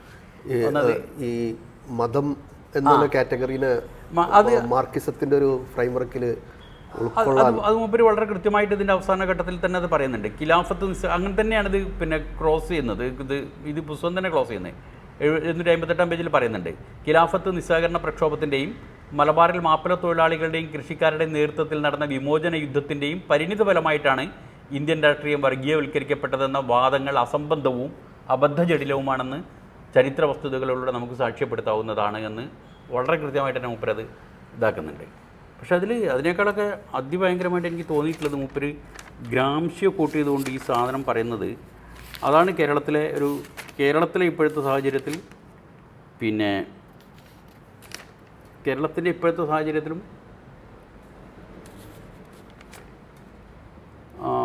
വളരെ കൃത്യമായിട്ടുള്ളൊരു സാധനമാണത്. കേരളത്തിൻ്റെയും മലബാറിൻ്റെയും ഒക്കെ തന്നെ സാഹചര്യത്തിൽ. കാരണം ഈ ഒരു ഇതുണ്ടല്ലോ, ഈ സ്വഭാവം ഇപ്പം നമ്മൾ EMS തുടങ്ങി വെച്ചിട്ടുള്ള ഈ സ്വഭാവം ആ പാർട്ടി ഇപ്പോഴും തുടരുന്ന ഒരേ ലൈനാണല്ലോ. ഇപ്പോൾ 2015 10 കൊല്ലം ഈ പുസ്തകത്തിൽ തന്നെ ആദ്യഘട്ടത്തിലുള്ള മാർക്സിസ്റ്റ് ലിറ്ററേച്ചറുകൾ ഉപരി പരിശോധിക്കണം. അവസാനത്തെ പിണറായി വിജയന്റെ മലബാർ സമരത്തിനെ കുറിച്ചുള്ള ലേഖനത്തിനെ കുറിച്ച് വരെ ഇതിൽ പരാമർശമുണ്ട്. ആ മലബാർ സമരത്തെക്കുറിച്ചുള്ള ലേഖനം, പിന്നെ പിണറായി വിജയൻ്റെ മലബാർ സമരത്തിനെ കുറിച്ചുള്ള ലേഖനം മാത്രമല്ല, അത് കഴിഞ്ഞിട്ട് പിണറായി വിജയൻ്റെ 2015 പിണറായി വിജയൻ്റെ മലബാറിലെ മാപ്പിളമാരും ഇടതുപക്ഷവും എന്ന് പറഞ്ഞിട്ടുള്ളൊരു പുസ്തകമുണ്ട്. ഒരു ചെറിയ ലഘുലേഖയും ഇതൊക്കെ ഉണ്ട്. ഈ സാധനങ്ങളൊക്കെ വരുന്നത് ഈ ഒരു പശ്ചാത്തലത്തിൽ നിന്നാണ്. കാരണം ഈ മാപ്പിളമാരെ എങ്ങനെയാണ് കൈകാര്യം ചെയ്യേണ്ടതെന്ന് ആ പ്രശ്നമുണ്ടല്ലോ, അന്ന് മുതലുള്ള പ്രശ്നം, മാപ്പിളമാരെ എങ്ങനെയാണ് കൈകാര്യം ചെയ്യേണ്ടത് എന്ന് അറിയാത്തൊരു പ്രശ്നം. എങ്ങനെയാണ് ഇവരെ ഇതാക്കേണ്ടത്, ഇവരെ കൊണ്ടു നടക്കേണ്ടതോ അല്ലെങ്കിൽ ആവശ്യത്തിന് ഉപയോഗിക്കുകയോ ആവശ്യമില്ലാത്തപ്പോൾ ഇതാകുകയും ചെയ്യുന്നൊരു പ്രശ്നം എന്നുള്ളത് അതിപ്പോഴും ഇങ്ങനെ തുടർന്ന് പോകുന്നത്. അത് ശരിക്കും അത് ക്ലാസിക്കൽ മാർക്സിസത്തിൻ്റെ പിന്നെ രീതിശാസ്ത്രത്തിൻ്റെ പരാജയം എന്നൊക്കെ പറയുന്നതിലൊന്നും അർത്ഥമില്ല. അതിന് EMSൻ്റെ രീതിശാസ്ത്രം വരെ തുടർന്ന് പോകുന്നു എന്ന് പറയുന്നില്ലേ. അതുപോലെ തന്നെ ഈ പുസ്തകം പറയാൻ ആഗ്രഹിക്കുന്ന വേറൊരു കാര്യം, ഈ മലബാർ സമരത്തിനെ കുറിച്ച് പറയുമ്പോൾ അത് എന്തിനോടെങ്കിലുള്ള റെസ്പോൺസ് എന്നതിനപ്പുറം ഇതിൻ്റെ ആത്മനിഷ്ഠമായിട്ടുള്ള ഘടകങ്ങൾ മലബാറിലെ മാപ്പിളമാർ സ്വയം തന്നെ ചിന്തിക്കുകയും അവരുടെ കാര്യങ്ങൾ അവരുടെ ആശയപ്രപഞ്ചത്തിൽ നിന്ന് കാര്യങ്ങളെ കാണാനുള്ള അതിന് ഭൗതിക ഘടകങ്ങൾ കൂടി ഒത്തുവരുമ്പോഴാണ് ഒരു വിപ്ലവം. ഫെയ്ത്തും വിശ്വാസവും അതിൻ്റെ ഭൗതിക ഘടകങ്ങൾ ഒത്തുവരുമ്പോഴാണ് ഒരു സാമൂഹികമായിട്ടുള്ള ആക്ഷൻ ഉണ്ടാവുക. അതിൻ്റെ ഒരു സംഗതി കൂടിയാണ് ശരിക്കും മലബാർ സമരം നടന്നതെന്ന് പറയുന്നത്. അപ്പോൾ ഈ സ്വയം ചിന്തിക്കാനും അതല്ലെങ്കിൽ എന്തിനോട് പ്രതികരിക്കുന്നതിനപ്പുറം ആ ഒരു സ്റ്റേജിലാണ് ആലി മുസ്ലിയാരുടെ ത്വരീക്കത്ത് സൂഫി ധാരകളുമായി ബന്ധപ്പെട്ടിട്ടുള്ള ബന്ധങ്ങൾ മൂപ്പര് ഖലീഫ എന്നുള്ളതിന് നിർവചിച്ചൊക്കെ പറയുന്നു. അപ്പോൾ ഈ ഇത്തരം ഘടകങ്ങളെ കുറച്ചുകൂടി എനിക്ക് തോന്നുന്നത് അതിൻ്റെ അവസാന പാർട്ടിൽ ഡിസ്കസ് ചെയ്യുന്നുണ്ട്. ഇത് ഈ ഒരു രീതിയിലുള്ള പഠനങ്ങൾ വേറെ രീതിയിൽ വന്നിട്ടുണ്ടോ? ഇല്ല. അതാണ് നമ്മൾ ആദ്യമേ പറഞ്ഞത്. ഇതിൻ്റെ ഈ 3 സാധനങ്ങളുടെയും ഒരു സൈദ്ധാന്തിക വിശദീകരണം ഉണ്ടല്ലോ. ഇത് പറയുന്ന സൂഫിസം, പിന്നെ ജിഹാദ്, പിന്നെ ഈ പറയുന്ന പോലെ ഹിന്ദു ദേശീയത, പിന്നെ ഈ മാർക്സിയൻ ഈ രീതി, ഇതിനെ 3ഉം സൈദ്ധാന്തികമായിട്ട് വിശദീകരിച്ചിട്ട് ഇതെങ്ങനെയാണ് ഇവിടെ പ്രയോഗത്തിൽ വന്നതെന്ന് ആ തരത്തിൽ വിശദീകരിച്ച ഒരു പുസ്തകങ്ങൾ വേറെ വന്നിട്ടില്ല. ആ ഘട്ടത്തിൽ ഇത് ശരിക്കും ആവശ്യമുള്ളൊരു സാധനമായിരുന്നു. ഈ തരത്തിലൊക്കെയും ഇത് ആവശ്യമുള്ളൊരു സാധനമായിരുന്നു. പക്ഷേ എനിക്കിതിനെ സംബന്ധിച്ചിട്ടുള്ളൊരു പ്രധാന വിമർശനം ഈ പുസ്തകം സംബന്ധിച്ച് ചില ഘട്ടങ്ങളിൽ പിന്നെ ഈ എന്താ പറയുക ചരിത്രം വിശദീകരിക്കുന്നിടത്ത് പല ഘട്ടങ്ങളിൽ പിന്നെ പലതും മിസ്സിങ് ആണ്. ഇങ്ങനെ ഇത്രയും ചെയ്ത സ്ഥിതിക്ക് ഇത്രയും വലുപ്പത്തിൽ ഇത്രയും ഇതായിട്ട് ചെയ്ത സ്ഥിതിക്ക് വളരെ മിസ്സിങ് ആണ്. അതിൻ്റെ ഏറ്റവും പ്രധാനപ്പെട്ട പ്രശ്നം പിന്നെ ഈ 1917 കൂടി ഗാന്ധിജി വളരെ സജീവമായിട്ട് ഈ ദേശീയ മുസ്ലിം നേതാക്കൾ എന്ന് പറഞ്ഞ് അന്ന് ആയിട്ടില്ല, പിന്നീട് അവർ ദേശീയ മുസ്ലിം നേതാക്കൾ എന്ന് പറഞ്ഞിട്ട് ആയി വരുന്നുള്ളൂ. ഉത്തരേന്ത്യയിലെ ഈ ദൈവബന്ദ് പിന്നെ നേതാക്കളുമായിട്ട് അല്ലെങ്കിൽ മുസ്ലിം നേതാക്കളുമായിട്ട് പിന്നീട് കോൺഗ്രസിൻ്റെയൊക്കെ ഭാഗമായിട്ട് വന്ന നേതാക്കളുമായിട്ട് ജമിയത്തുൽ ഉലമ ഹിന്ദൊക്കെ പിന്നെ ഉണ്ടായി വരുന്നുള്ളൂ. ഈ സംഗതികളൊക്കെ ആയിട്ട് എൻഗേജ് ചെയ്തിട്ട് ഗാന്ധിജി ഈ പറയുന്ന സംഗതിയെ ഖിലാഫത്ത് നിസ്സഹകരണ പ്രസ്ഥാനമായി എടുത്തു വരുമ്പം മുസ്ലിം ലീഗ് എന്തായിരുന്നു ചെയ്തത്, മുസ്ലിം ലീഗ് എങ്ങനെയാണ്, ഗാന്ധി മുസ്ലിം ലീഗ് അല്ല കോൺഗ്രസും മുസ്ലിം ലീഗും തമ്മിലുള്ള ഇതിനെ സംബന്ധിച്ച് പിന്നെ ജിന്ന കംപ്ലീറ്റ് ആബ്സെൻ്റ്. അവസാന ഒരു ഘട്ടത്തിൽ മാത്രമാണ് 1919 ജിന്ന ഇതായിട്ട് വരുന്നത് എന്ന് പറയുന്നത്. അവിടെ സംഭവിക്കുന്ന അതിഭയങ്കരമായ സംഭവങ്ങളുണ്ട്. ഇപ്പോൾ 1919 നാഗ്പൂർ AICCയിൽ വെച്ചിട്ട് ഗാന്ധിജി അതിൻ്റെ അടുത്തോട്ട് 1917 ഗാന്ധിജി കോൺഗ്രസ്സിൽ ഇത് ഉന്നയിക്കുമ്പോൾ ഈ പിന്നെ ഖിലാഫത്ത് നിസ്സഹകരണ സമരം എന്നുള്ള സംഗതിയുടെ ആശയം കോൺഗ്രസ്സിൽ ഉന്നയിക്കുമ്പോൾ കോൺഗ്രസ് പിന്നെ തള്ളിക്കളയാണ്, ഒറ്റയടിക്ക് തള്ളിക്കളയാണ്. അന്ന് കോൺഗ്രസിൻ്റെ പ്രധാനപ്പെട്ട നേതാക്കൾ എന്ന് പറഞ്ഞാൽ മോത്തിലാൽ നെഹ്റുവും CR ദാസുമാണ്. ഇവർ തള്ളിക്കളഞ്ഞിട്ട് 2 വർഷം മൂപ്പര് ചെയ്തത് മുസ്ലിം നേതാക്കളെ മാത്രം കൂട്ടിയിട്ട്, ഇപ്പം മൗലാന മുഹമ്മദ് അലിയും മൗലാന ഷൗക്കത്ത് അലിയും അല്ലെങ്കിൽ അബുൽ കലാം ആസാദിനെ മാത്രം കൂട്ടിയിട്ട് ഇന്ത്യയിലെ മുസ്ലിം കേന്ദ്രങ്ങളിൽ മാത്രം യാത്ര ചെയ്തിട്ട് ഇതിന് പിന്തുണ ഉണ്ടാക്കിയെടുത്തിട്ട് ജനം മുഴുവൻ മൂപ്പരുടെ പിന്നിലാണ് എന്നുള്ള ഒരു സാഹചര്യം ഉണ്ടാക്കിയപ്പം 1919 ആയപ്പോൾ കോൺഗ്രസ് നേതാക്കൾക്ക് ഇത് അംഗീകരിക്കാൻ നിവൃത്തിയില്ല. അംഗീകരിച്ചില്ലേ ജനത്തിനെയും കൊണ്ട് മൂപ്പര് പോകും എന്നുള്ളൊരു സ്ഥിതി വന്നപ്പം ഇവർ അംഗീകരിച്ചു കൊടുക്കരുത്. എന്നിട്ട് ഇങ്ങനെ ഈ മുസ്ലിം പ്രദേശങ്ങളിൽ മാത്രം യാത്ര ചെയ്തിട്ട് അപ്പോഴാണ് മൂപ്പര് 1920 മൂപ്പര് റാംപൂർ പോയപ്പോൾ ഗാന്ധി തൊപ്പി ഇടുന്നതൊക്കെ, തൊപ്പി ഇടാൻ വേണ്ടിയിട്ട് തൊപ്പിടേണ്ട ഒരു സാഹചര്യം ഇതായി വന്നപ്പോൾ മൂപ്പര് തൊപ്പിടുന്നത്.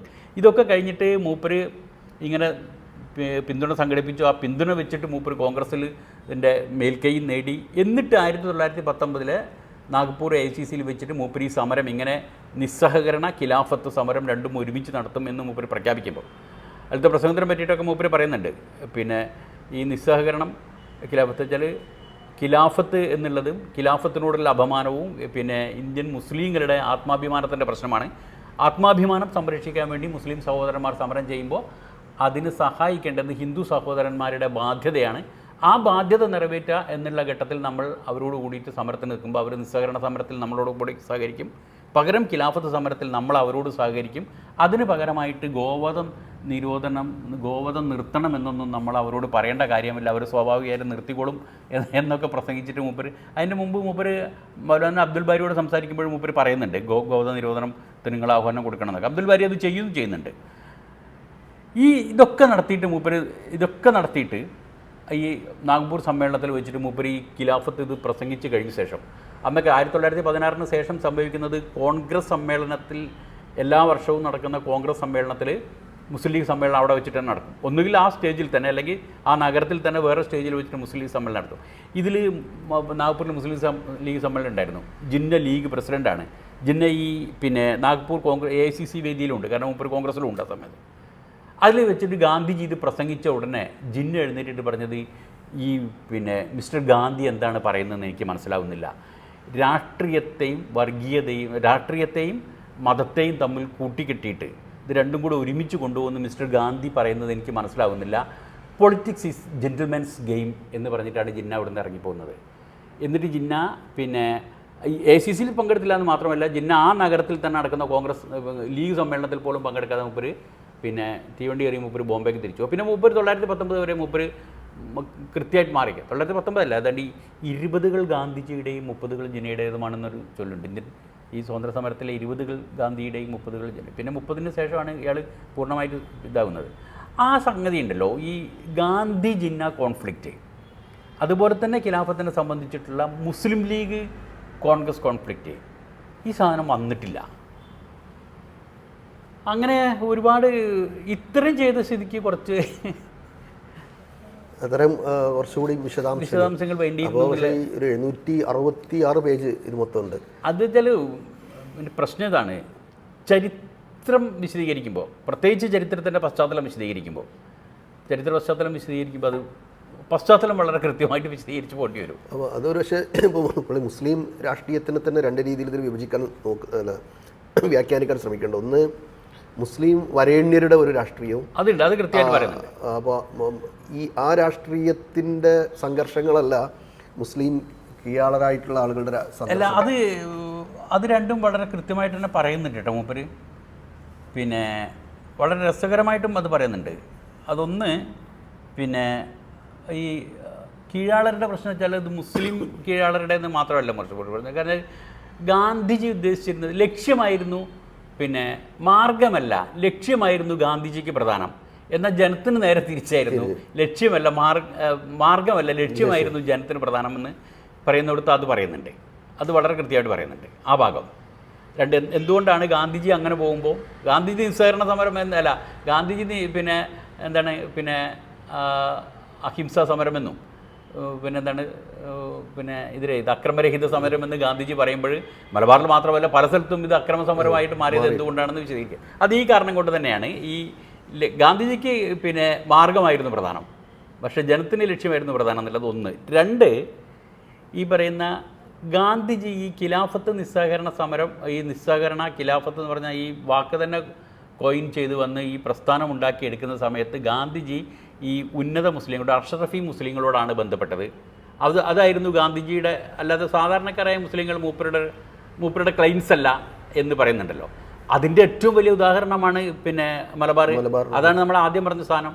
ഈ 1920 ആഗസ്റ്റ് 18 സമ്മേളനം കഴിഞ്ഞ ഉടനെ തന്നെ ഇവർ പോയിട്ട് ഈ പിന്നെ MP നാരായണ മേനോനും മുഹമ്മദ് അബ്ദുറഹ്മാനും പോയിട്ട് ഇങ്ങനെ ആഹ്വാനം ചെയ്തിട്ട് ഇങ്ങനെ മാപ്പിളമാരെ ഇപ്പം തന്നെ ഇതിലേക്ക് വലിച്ചിടരുതെന്ന് പറയുമ്പോൾ അപ്പം തന്നെ ഈ കൂടുതലുള്ള ആൾക്കാർ പറയുന്നത് അതാണ്, നമുക്ക് പിന്നെ തങ്ങന്മാരും മുസ്ലിംമാരും മതി എന്നുള്ളത്.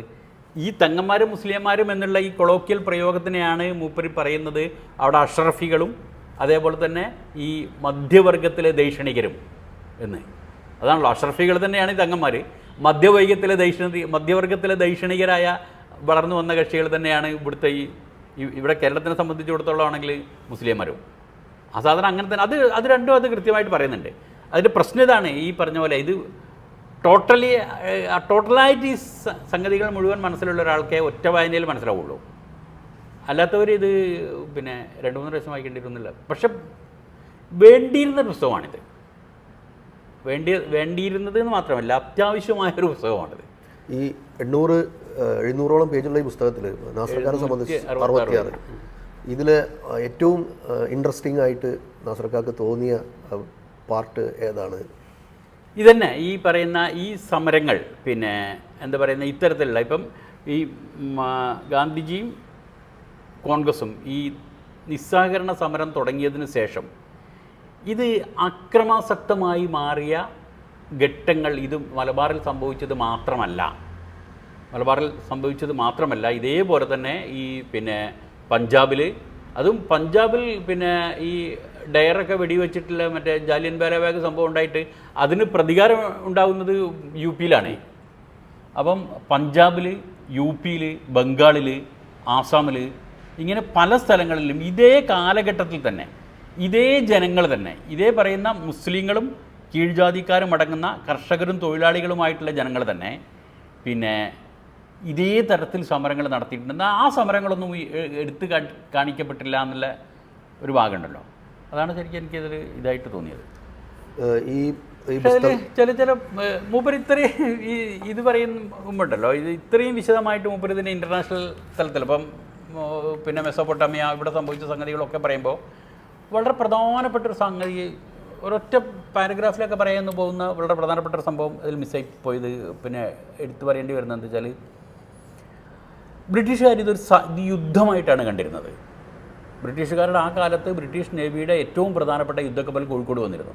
എന്നിട്ട് അതിൽ പിന്നെ ആ കപ്പലിൻ്റെ കപ്പിത്താനെ പോയി കണ്ടു എന്ന് പറഞ്ഞിട്ട് മലബാർ ഡിസ്ട്രിക്ട് കളക്ടർ എഴുതുന്ന കത്തൊക്കെ മൂപ്പര് ഇതിൽ കോട്ട് ചെയ്ത് തന്നിട്ട് പിന്നെ കോഴിക്കോട് പോയി പിന്നെ ക്യാപ്റ്റനെ കണ്ടു, ആവശ്യമാണെങ്കിൽ ഇങ്ങനെ ബ്രിട്ടീഷുകാർ ഇതിനൊരു യുദ്ധമായി കാണാനും ഇതിനൊരു സമരത്തെ പ്രക്ഷോഭത്തെ അടിച്ചമർത്തുന്നത് പോലെയല്ല, ഒരു ശത്രുവിനോടുള്ള യുദ്ധമായി കാണാനും പട്ടാളത്തെയും പിന്നെ കവചിത വാഹനങ്ങളെയും പിന്നെ പട്ടാളത്തിൻ്റെ എല്ലാ ഡിവിഷനെയും കൊണ്ടുവന്ന് ഇറക്കാനുള്ള കാരണം എന്തായിരുന്നു എന്നുള്ളതും മിസ്സിങ് ആണ്. ഇതാണ് അത് ഉണ്ട്. എനിക്ക് തോന്നുന്നത് അതിലുള്ള പ്രധാനപ്പെട്ട കാരണം അതിൻ്റെ തൊട്ട് മുമ്പ് ഇങ്ങനെ ഇവർ ഒരു വർഷം നീണ്ടു നിന്ന യുദ്ധത്തിൽ ഏർപ്പെടുകയും പരാജയപ്പെടുകയും ചെയ്തതാണ് മെസോപ്പൊട്ടാമിയയിൽ നടന്നത്. മെസോപ്പൊട്ടാമിയ എന്ന് പറഞ്ഞാൽ അന്ന് ഇറാഖ് എന്ന് പേരായിട്ടില്ല, പിന്നെ ഈ തുർക്കി ഖിലാഫത്തിൻ്റെ കീഴിലുണ്ടായിരുന്ന പിന്നെ ഉസ്മാനിയ ഖിലാഫത്തിൻ്റെ കീഴിലുണ്ടായിരുന്ന മെസോപ്പൊട്ടാമിയ ഇവർ പിടിച്ചടക്കില്ല, അത് അങ്ങനെ ഖിലാഫത്തിൻ്റെ കീഴിൽ തന്നെ നിർത്തുമെന്ന് പറഞ്ഞിട്ട് ഇവരിത് പിടിച്ചടക്കിയെന്ന് മാത്രമല്ല അത് നേരിട്ട് ഗവർണറേറ്റ് ആക്കി. ഇപ്പം പിന്നെ ബോംബെയിലും മദ്രാസിലും ഏർപ്പെടുത്തിയതുപോലെ വൈസ്രോയെയും വെച്ച് ഗവർണറെയും വെച്ചിട്ട് നേരിട്ട് ബ്രിട്ടീഷ് ഭരണമാക്കിയ മാത്രമല്ല വളരെ ഇതായിട്ട് ലാൻഡ് ടാക്സ് കൂട്ടി. ലാൻഡ് ടാക്സ് എന്നും പറഞ്ഞുകൂടാ, വിശ്വസിക്കില്ല എപ്പോഴെന്ന് പറഞ്ഞാൽ മയ്യത്ത് കബറടക്കുന്നതിന് ടാക്സ് കൂട്ടി. ഇപ്പം പിന്നെ നജഫിൽ പിന്നെ ഇമാം അലിയുടെ കബർ വരുന്ന ഖബർസ്ഥാനിൻ്റെ അടുത്ത് കർബലയിൽ ഇമാം ഹുസൈൻ്റെ ഖബർസ്ഥാനിൽ ഇവിടെയൊക്കെ മയ്യത്ത് കബറടക്കണമെങ്കിൽ ടാക്സ് എന്ന് പറഞ്ഞിട്ട് ബെറിയൽ ടാക്സ് എന്ന് പറഞ്ഞിട്ട് ടാക്സ് വെച്ചു. ഈ സമയത്ത് ഷിയ നേതാക്കൾ പിന്നെ ജിഹാദ് പ്രഖ്യാപിച്ചു. അപ്പോൾ സുന്നി നേതാക്കൾ പറഞ്ഞു പിന്നെ നിങ്ങൾ ഒറ്റയ്ക്ക് ചെയ്യരുത്, നമുക്ക് ആലോചിച്ചിട്ട് ചെയ്യാമെന്ന് പറഞ്ഞിട്ട് ഈ സുന്നി നേതാക്കളും ഷിയ നേതാക്കളും കൂടെ ഒരുമിച്ചിട്ട് ഒരു ജിഹാദ് നടത്തി.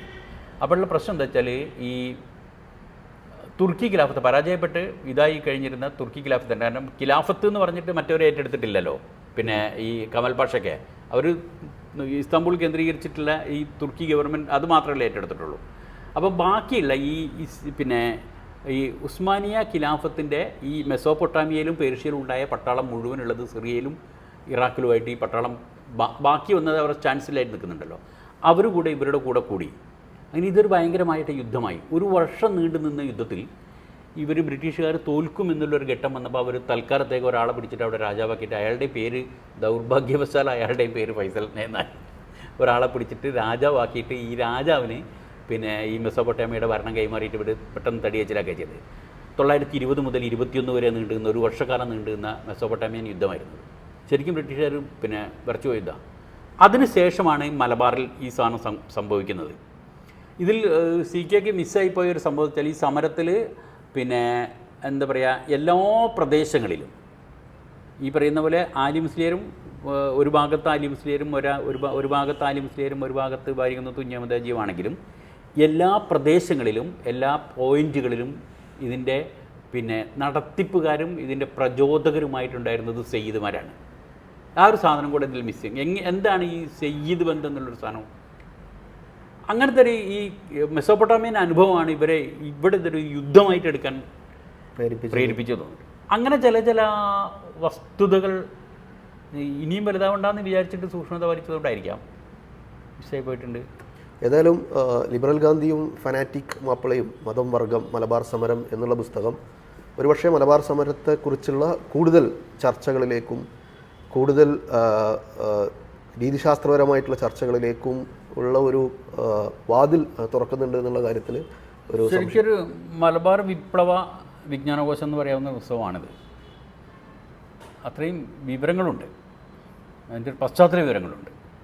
പശ്ചാത്തല വിവരം അങ്ങനെ വേണ്ടി വരും. ചരിത്രമായതുകൊണ്ട് തന്നെ എൻ്റെ പശ്ചാത്തലം കൃത്യമായിട്ട് പറഞ്ഞു വേണ്ടി വരും. അപ്പോൾ ഈ സംവാദങ്ങൾ കൂടുതൽ വായനക്കാരിലേക്കും കൂടുതൽ ആളുകളിലേക്കും എത്തേണ്ടതുണ്ട്. ഈ പുസ്തകം കൂടുതൽ വായിക്കപ്പെടേണ്ടതുണ്ട്. അതർ ബുക്സ് പ്രസിദ്ധീകരിച്ച ഈ പുസ്തകം മലബാർ സമരത്തെക്കുറിച്ച് എഴുതപ്പെട്ടിട്ടുള്ള ഇറങ്ങിയിട്ടുള്ള പുസ്തകങ്ങളിൽ ഒരു പുതിയ ചില ഉൾക്കാഴ്ചകളും പുതിയ ചില സംവാദങ്ങളിലേക്കും നയിക്കും. അതർ ബുക്സാണ്, കോഴിക്കോട് നിന്ന് അതർ ബുക്സാണ് ഇത് പ്രസിദ്ധീകരിച്ചിട്ടുള്ളത്. 1200 രൂപയാണ് ഇതിൻ്റെ വില. വാങ്ങുക, വായിക്കുക, പുതിയ സംവാദങ്ങളിലേക്ക് ഇതിനെ കൊണ്ടുപോവുക. മലബാർ സമരത്തെക്കുറിച്ച് പ്രത്യേകിച്ചും ദേശീയ തലത്തിലൊക്കെ ഇപ്പോൾ നിലനിൽക്കുന്ന ഒരു മതഭ്രാന്തിൻ്റെ പ്രകടനം നമ്മൾ ഹിന്ദു ജനസൈഡ് വംശഹത്യ എന്നുള്ള നിലക്കുള്ള പ്രചാരണങ്ങൾ, സ്വാതന്ത്ര്യ സമരത്തിൻ്റെ ലിസ്റ്റിൽ നിന്ന് മലബാർ കലാപത്തിൽ പങ്കെടുത്ത ആളുകളെ വെട്ടിമാറ്റുന്ന ചരിത്രപരമായിട്ടുള്ള അത് ഒരുപാട് ഇറൈസറുകൾ സംഭവിക്കുന്നൊരു സന്ദർഭത്തിൽ മലബാറിലെ ഈ സമരം അതിൻ്റെ ആശയ പരിസരവും അതുണ്ടാക്കിയിട്ടുള്ള ചലനങ്ങളും അതുപോലെ തന്നെ ഒരു വിമോചന സമരം എന്ന നിലക്ക് അതെങ്ങനെയാണ് കേരളത്തിൻ്റെ രാഷ്ട്രീയ ചരിത്രത്തെ നിർണ്ണയിച്ചത് എന്നടക്കമുള്ള ഒരുപാട് കാര്യങ്ങളിലേക്ക് CK അബ്ദുൽ അസീസിൻ്റെ ഈ പുസ്തകം നമ്മൾ ആ ചർച്ചകളിലേക്ക് നമ്മൾ കൊണ്ടുപോകുന്നുണ്ട്. ആ ചർച്ചകൾ ആണ് ഇനിയും പുരോഗമിക്കേണ്ടത്. കൊളോണിയൽ കാലഘട്ടം മുതൽ തുടങ്ങിയിട്ടുള്ള ഒരുപക്ഷെ ഈ മലബാർ സമരങ്ങൾ നടക്കുന്ന സന്ദർഭം മുതൽ തുടങ്ങിയിട്ടുള്ള കൊളോണിയൽ, ഇപ്പോൾ ഇതിൽ പറയുന്ന ഹിച്ച്കോക്കിൻ്റെ ഒരു ആശയയുദ്ധം ഉണ്ട്. ഈ ഹിച്ച്കോക്കിയൻ ആശയ യുദ്ധവും പിൽക്കാലത്തുണ്ടായിട്ടുള്ള സവർണ പേടിയും, അത് ഇവിടെ നേരത്തെ പറഞ്ഞതുപോലെ അത് ദേശീയ പ്രസ്ഥാനത്തിലടക്കവും അതിനുശേഷം ഇപ്പോൾ മാർക്സിസ്റ്റ് വിശകലനങ്ങളിലടക്കവും ആ തരത്തിലുള്ളൊരു ഭീതി, മലബാർ കലാപത്തിനെ കുറിച്ചുള്ള ഒരു ഭീതി, സംശയം, ആശങ്ക, ഈ ആശങ്കകളൊക്കെ മറികടക്കുന്ന രീതിയിൽ മലബാർ സമരത്തിനെ എങ്ങനെ നോക്കിക്കാണാം എന്നുള്ളതിലേക്കുള്ള വലിയ ഒരു ചർച്ചയാണ് ഇത് തുടങ്ങി വെക്കുന്നത്. എല്ലാവരും വായിക്കുക. കൂടുതൽ ചർച്ചകളിലേക്ക് മലബാർ സമരം കിടക്കട്ടെ എന്ന് മാത്രം പറഞ്ഞ് ഈ ചർച്ച അവസാനിപ്പിക്കും.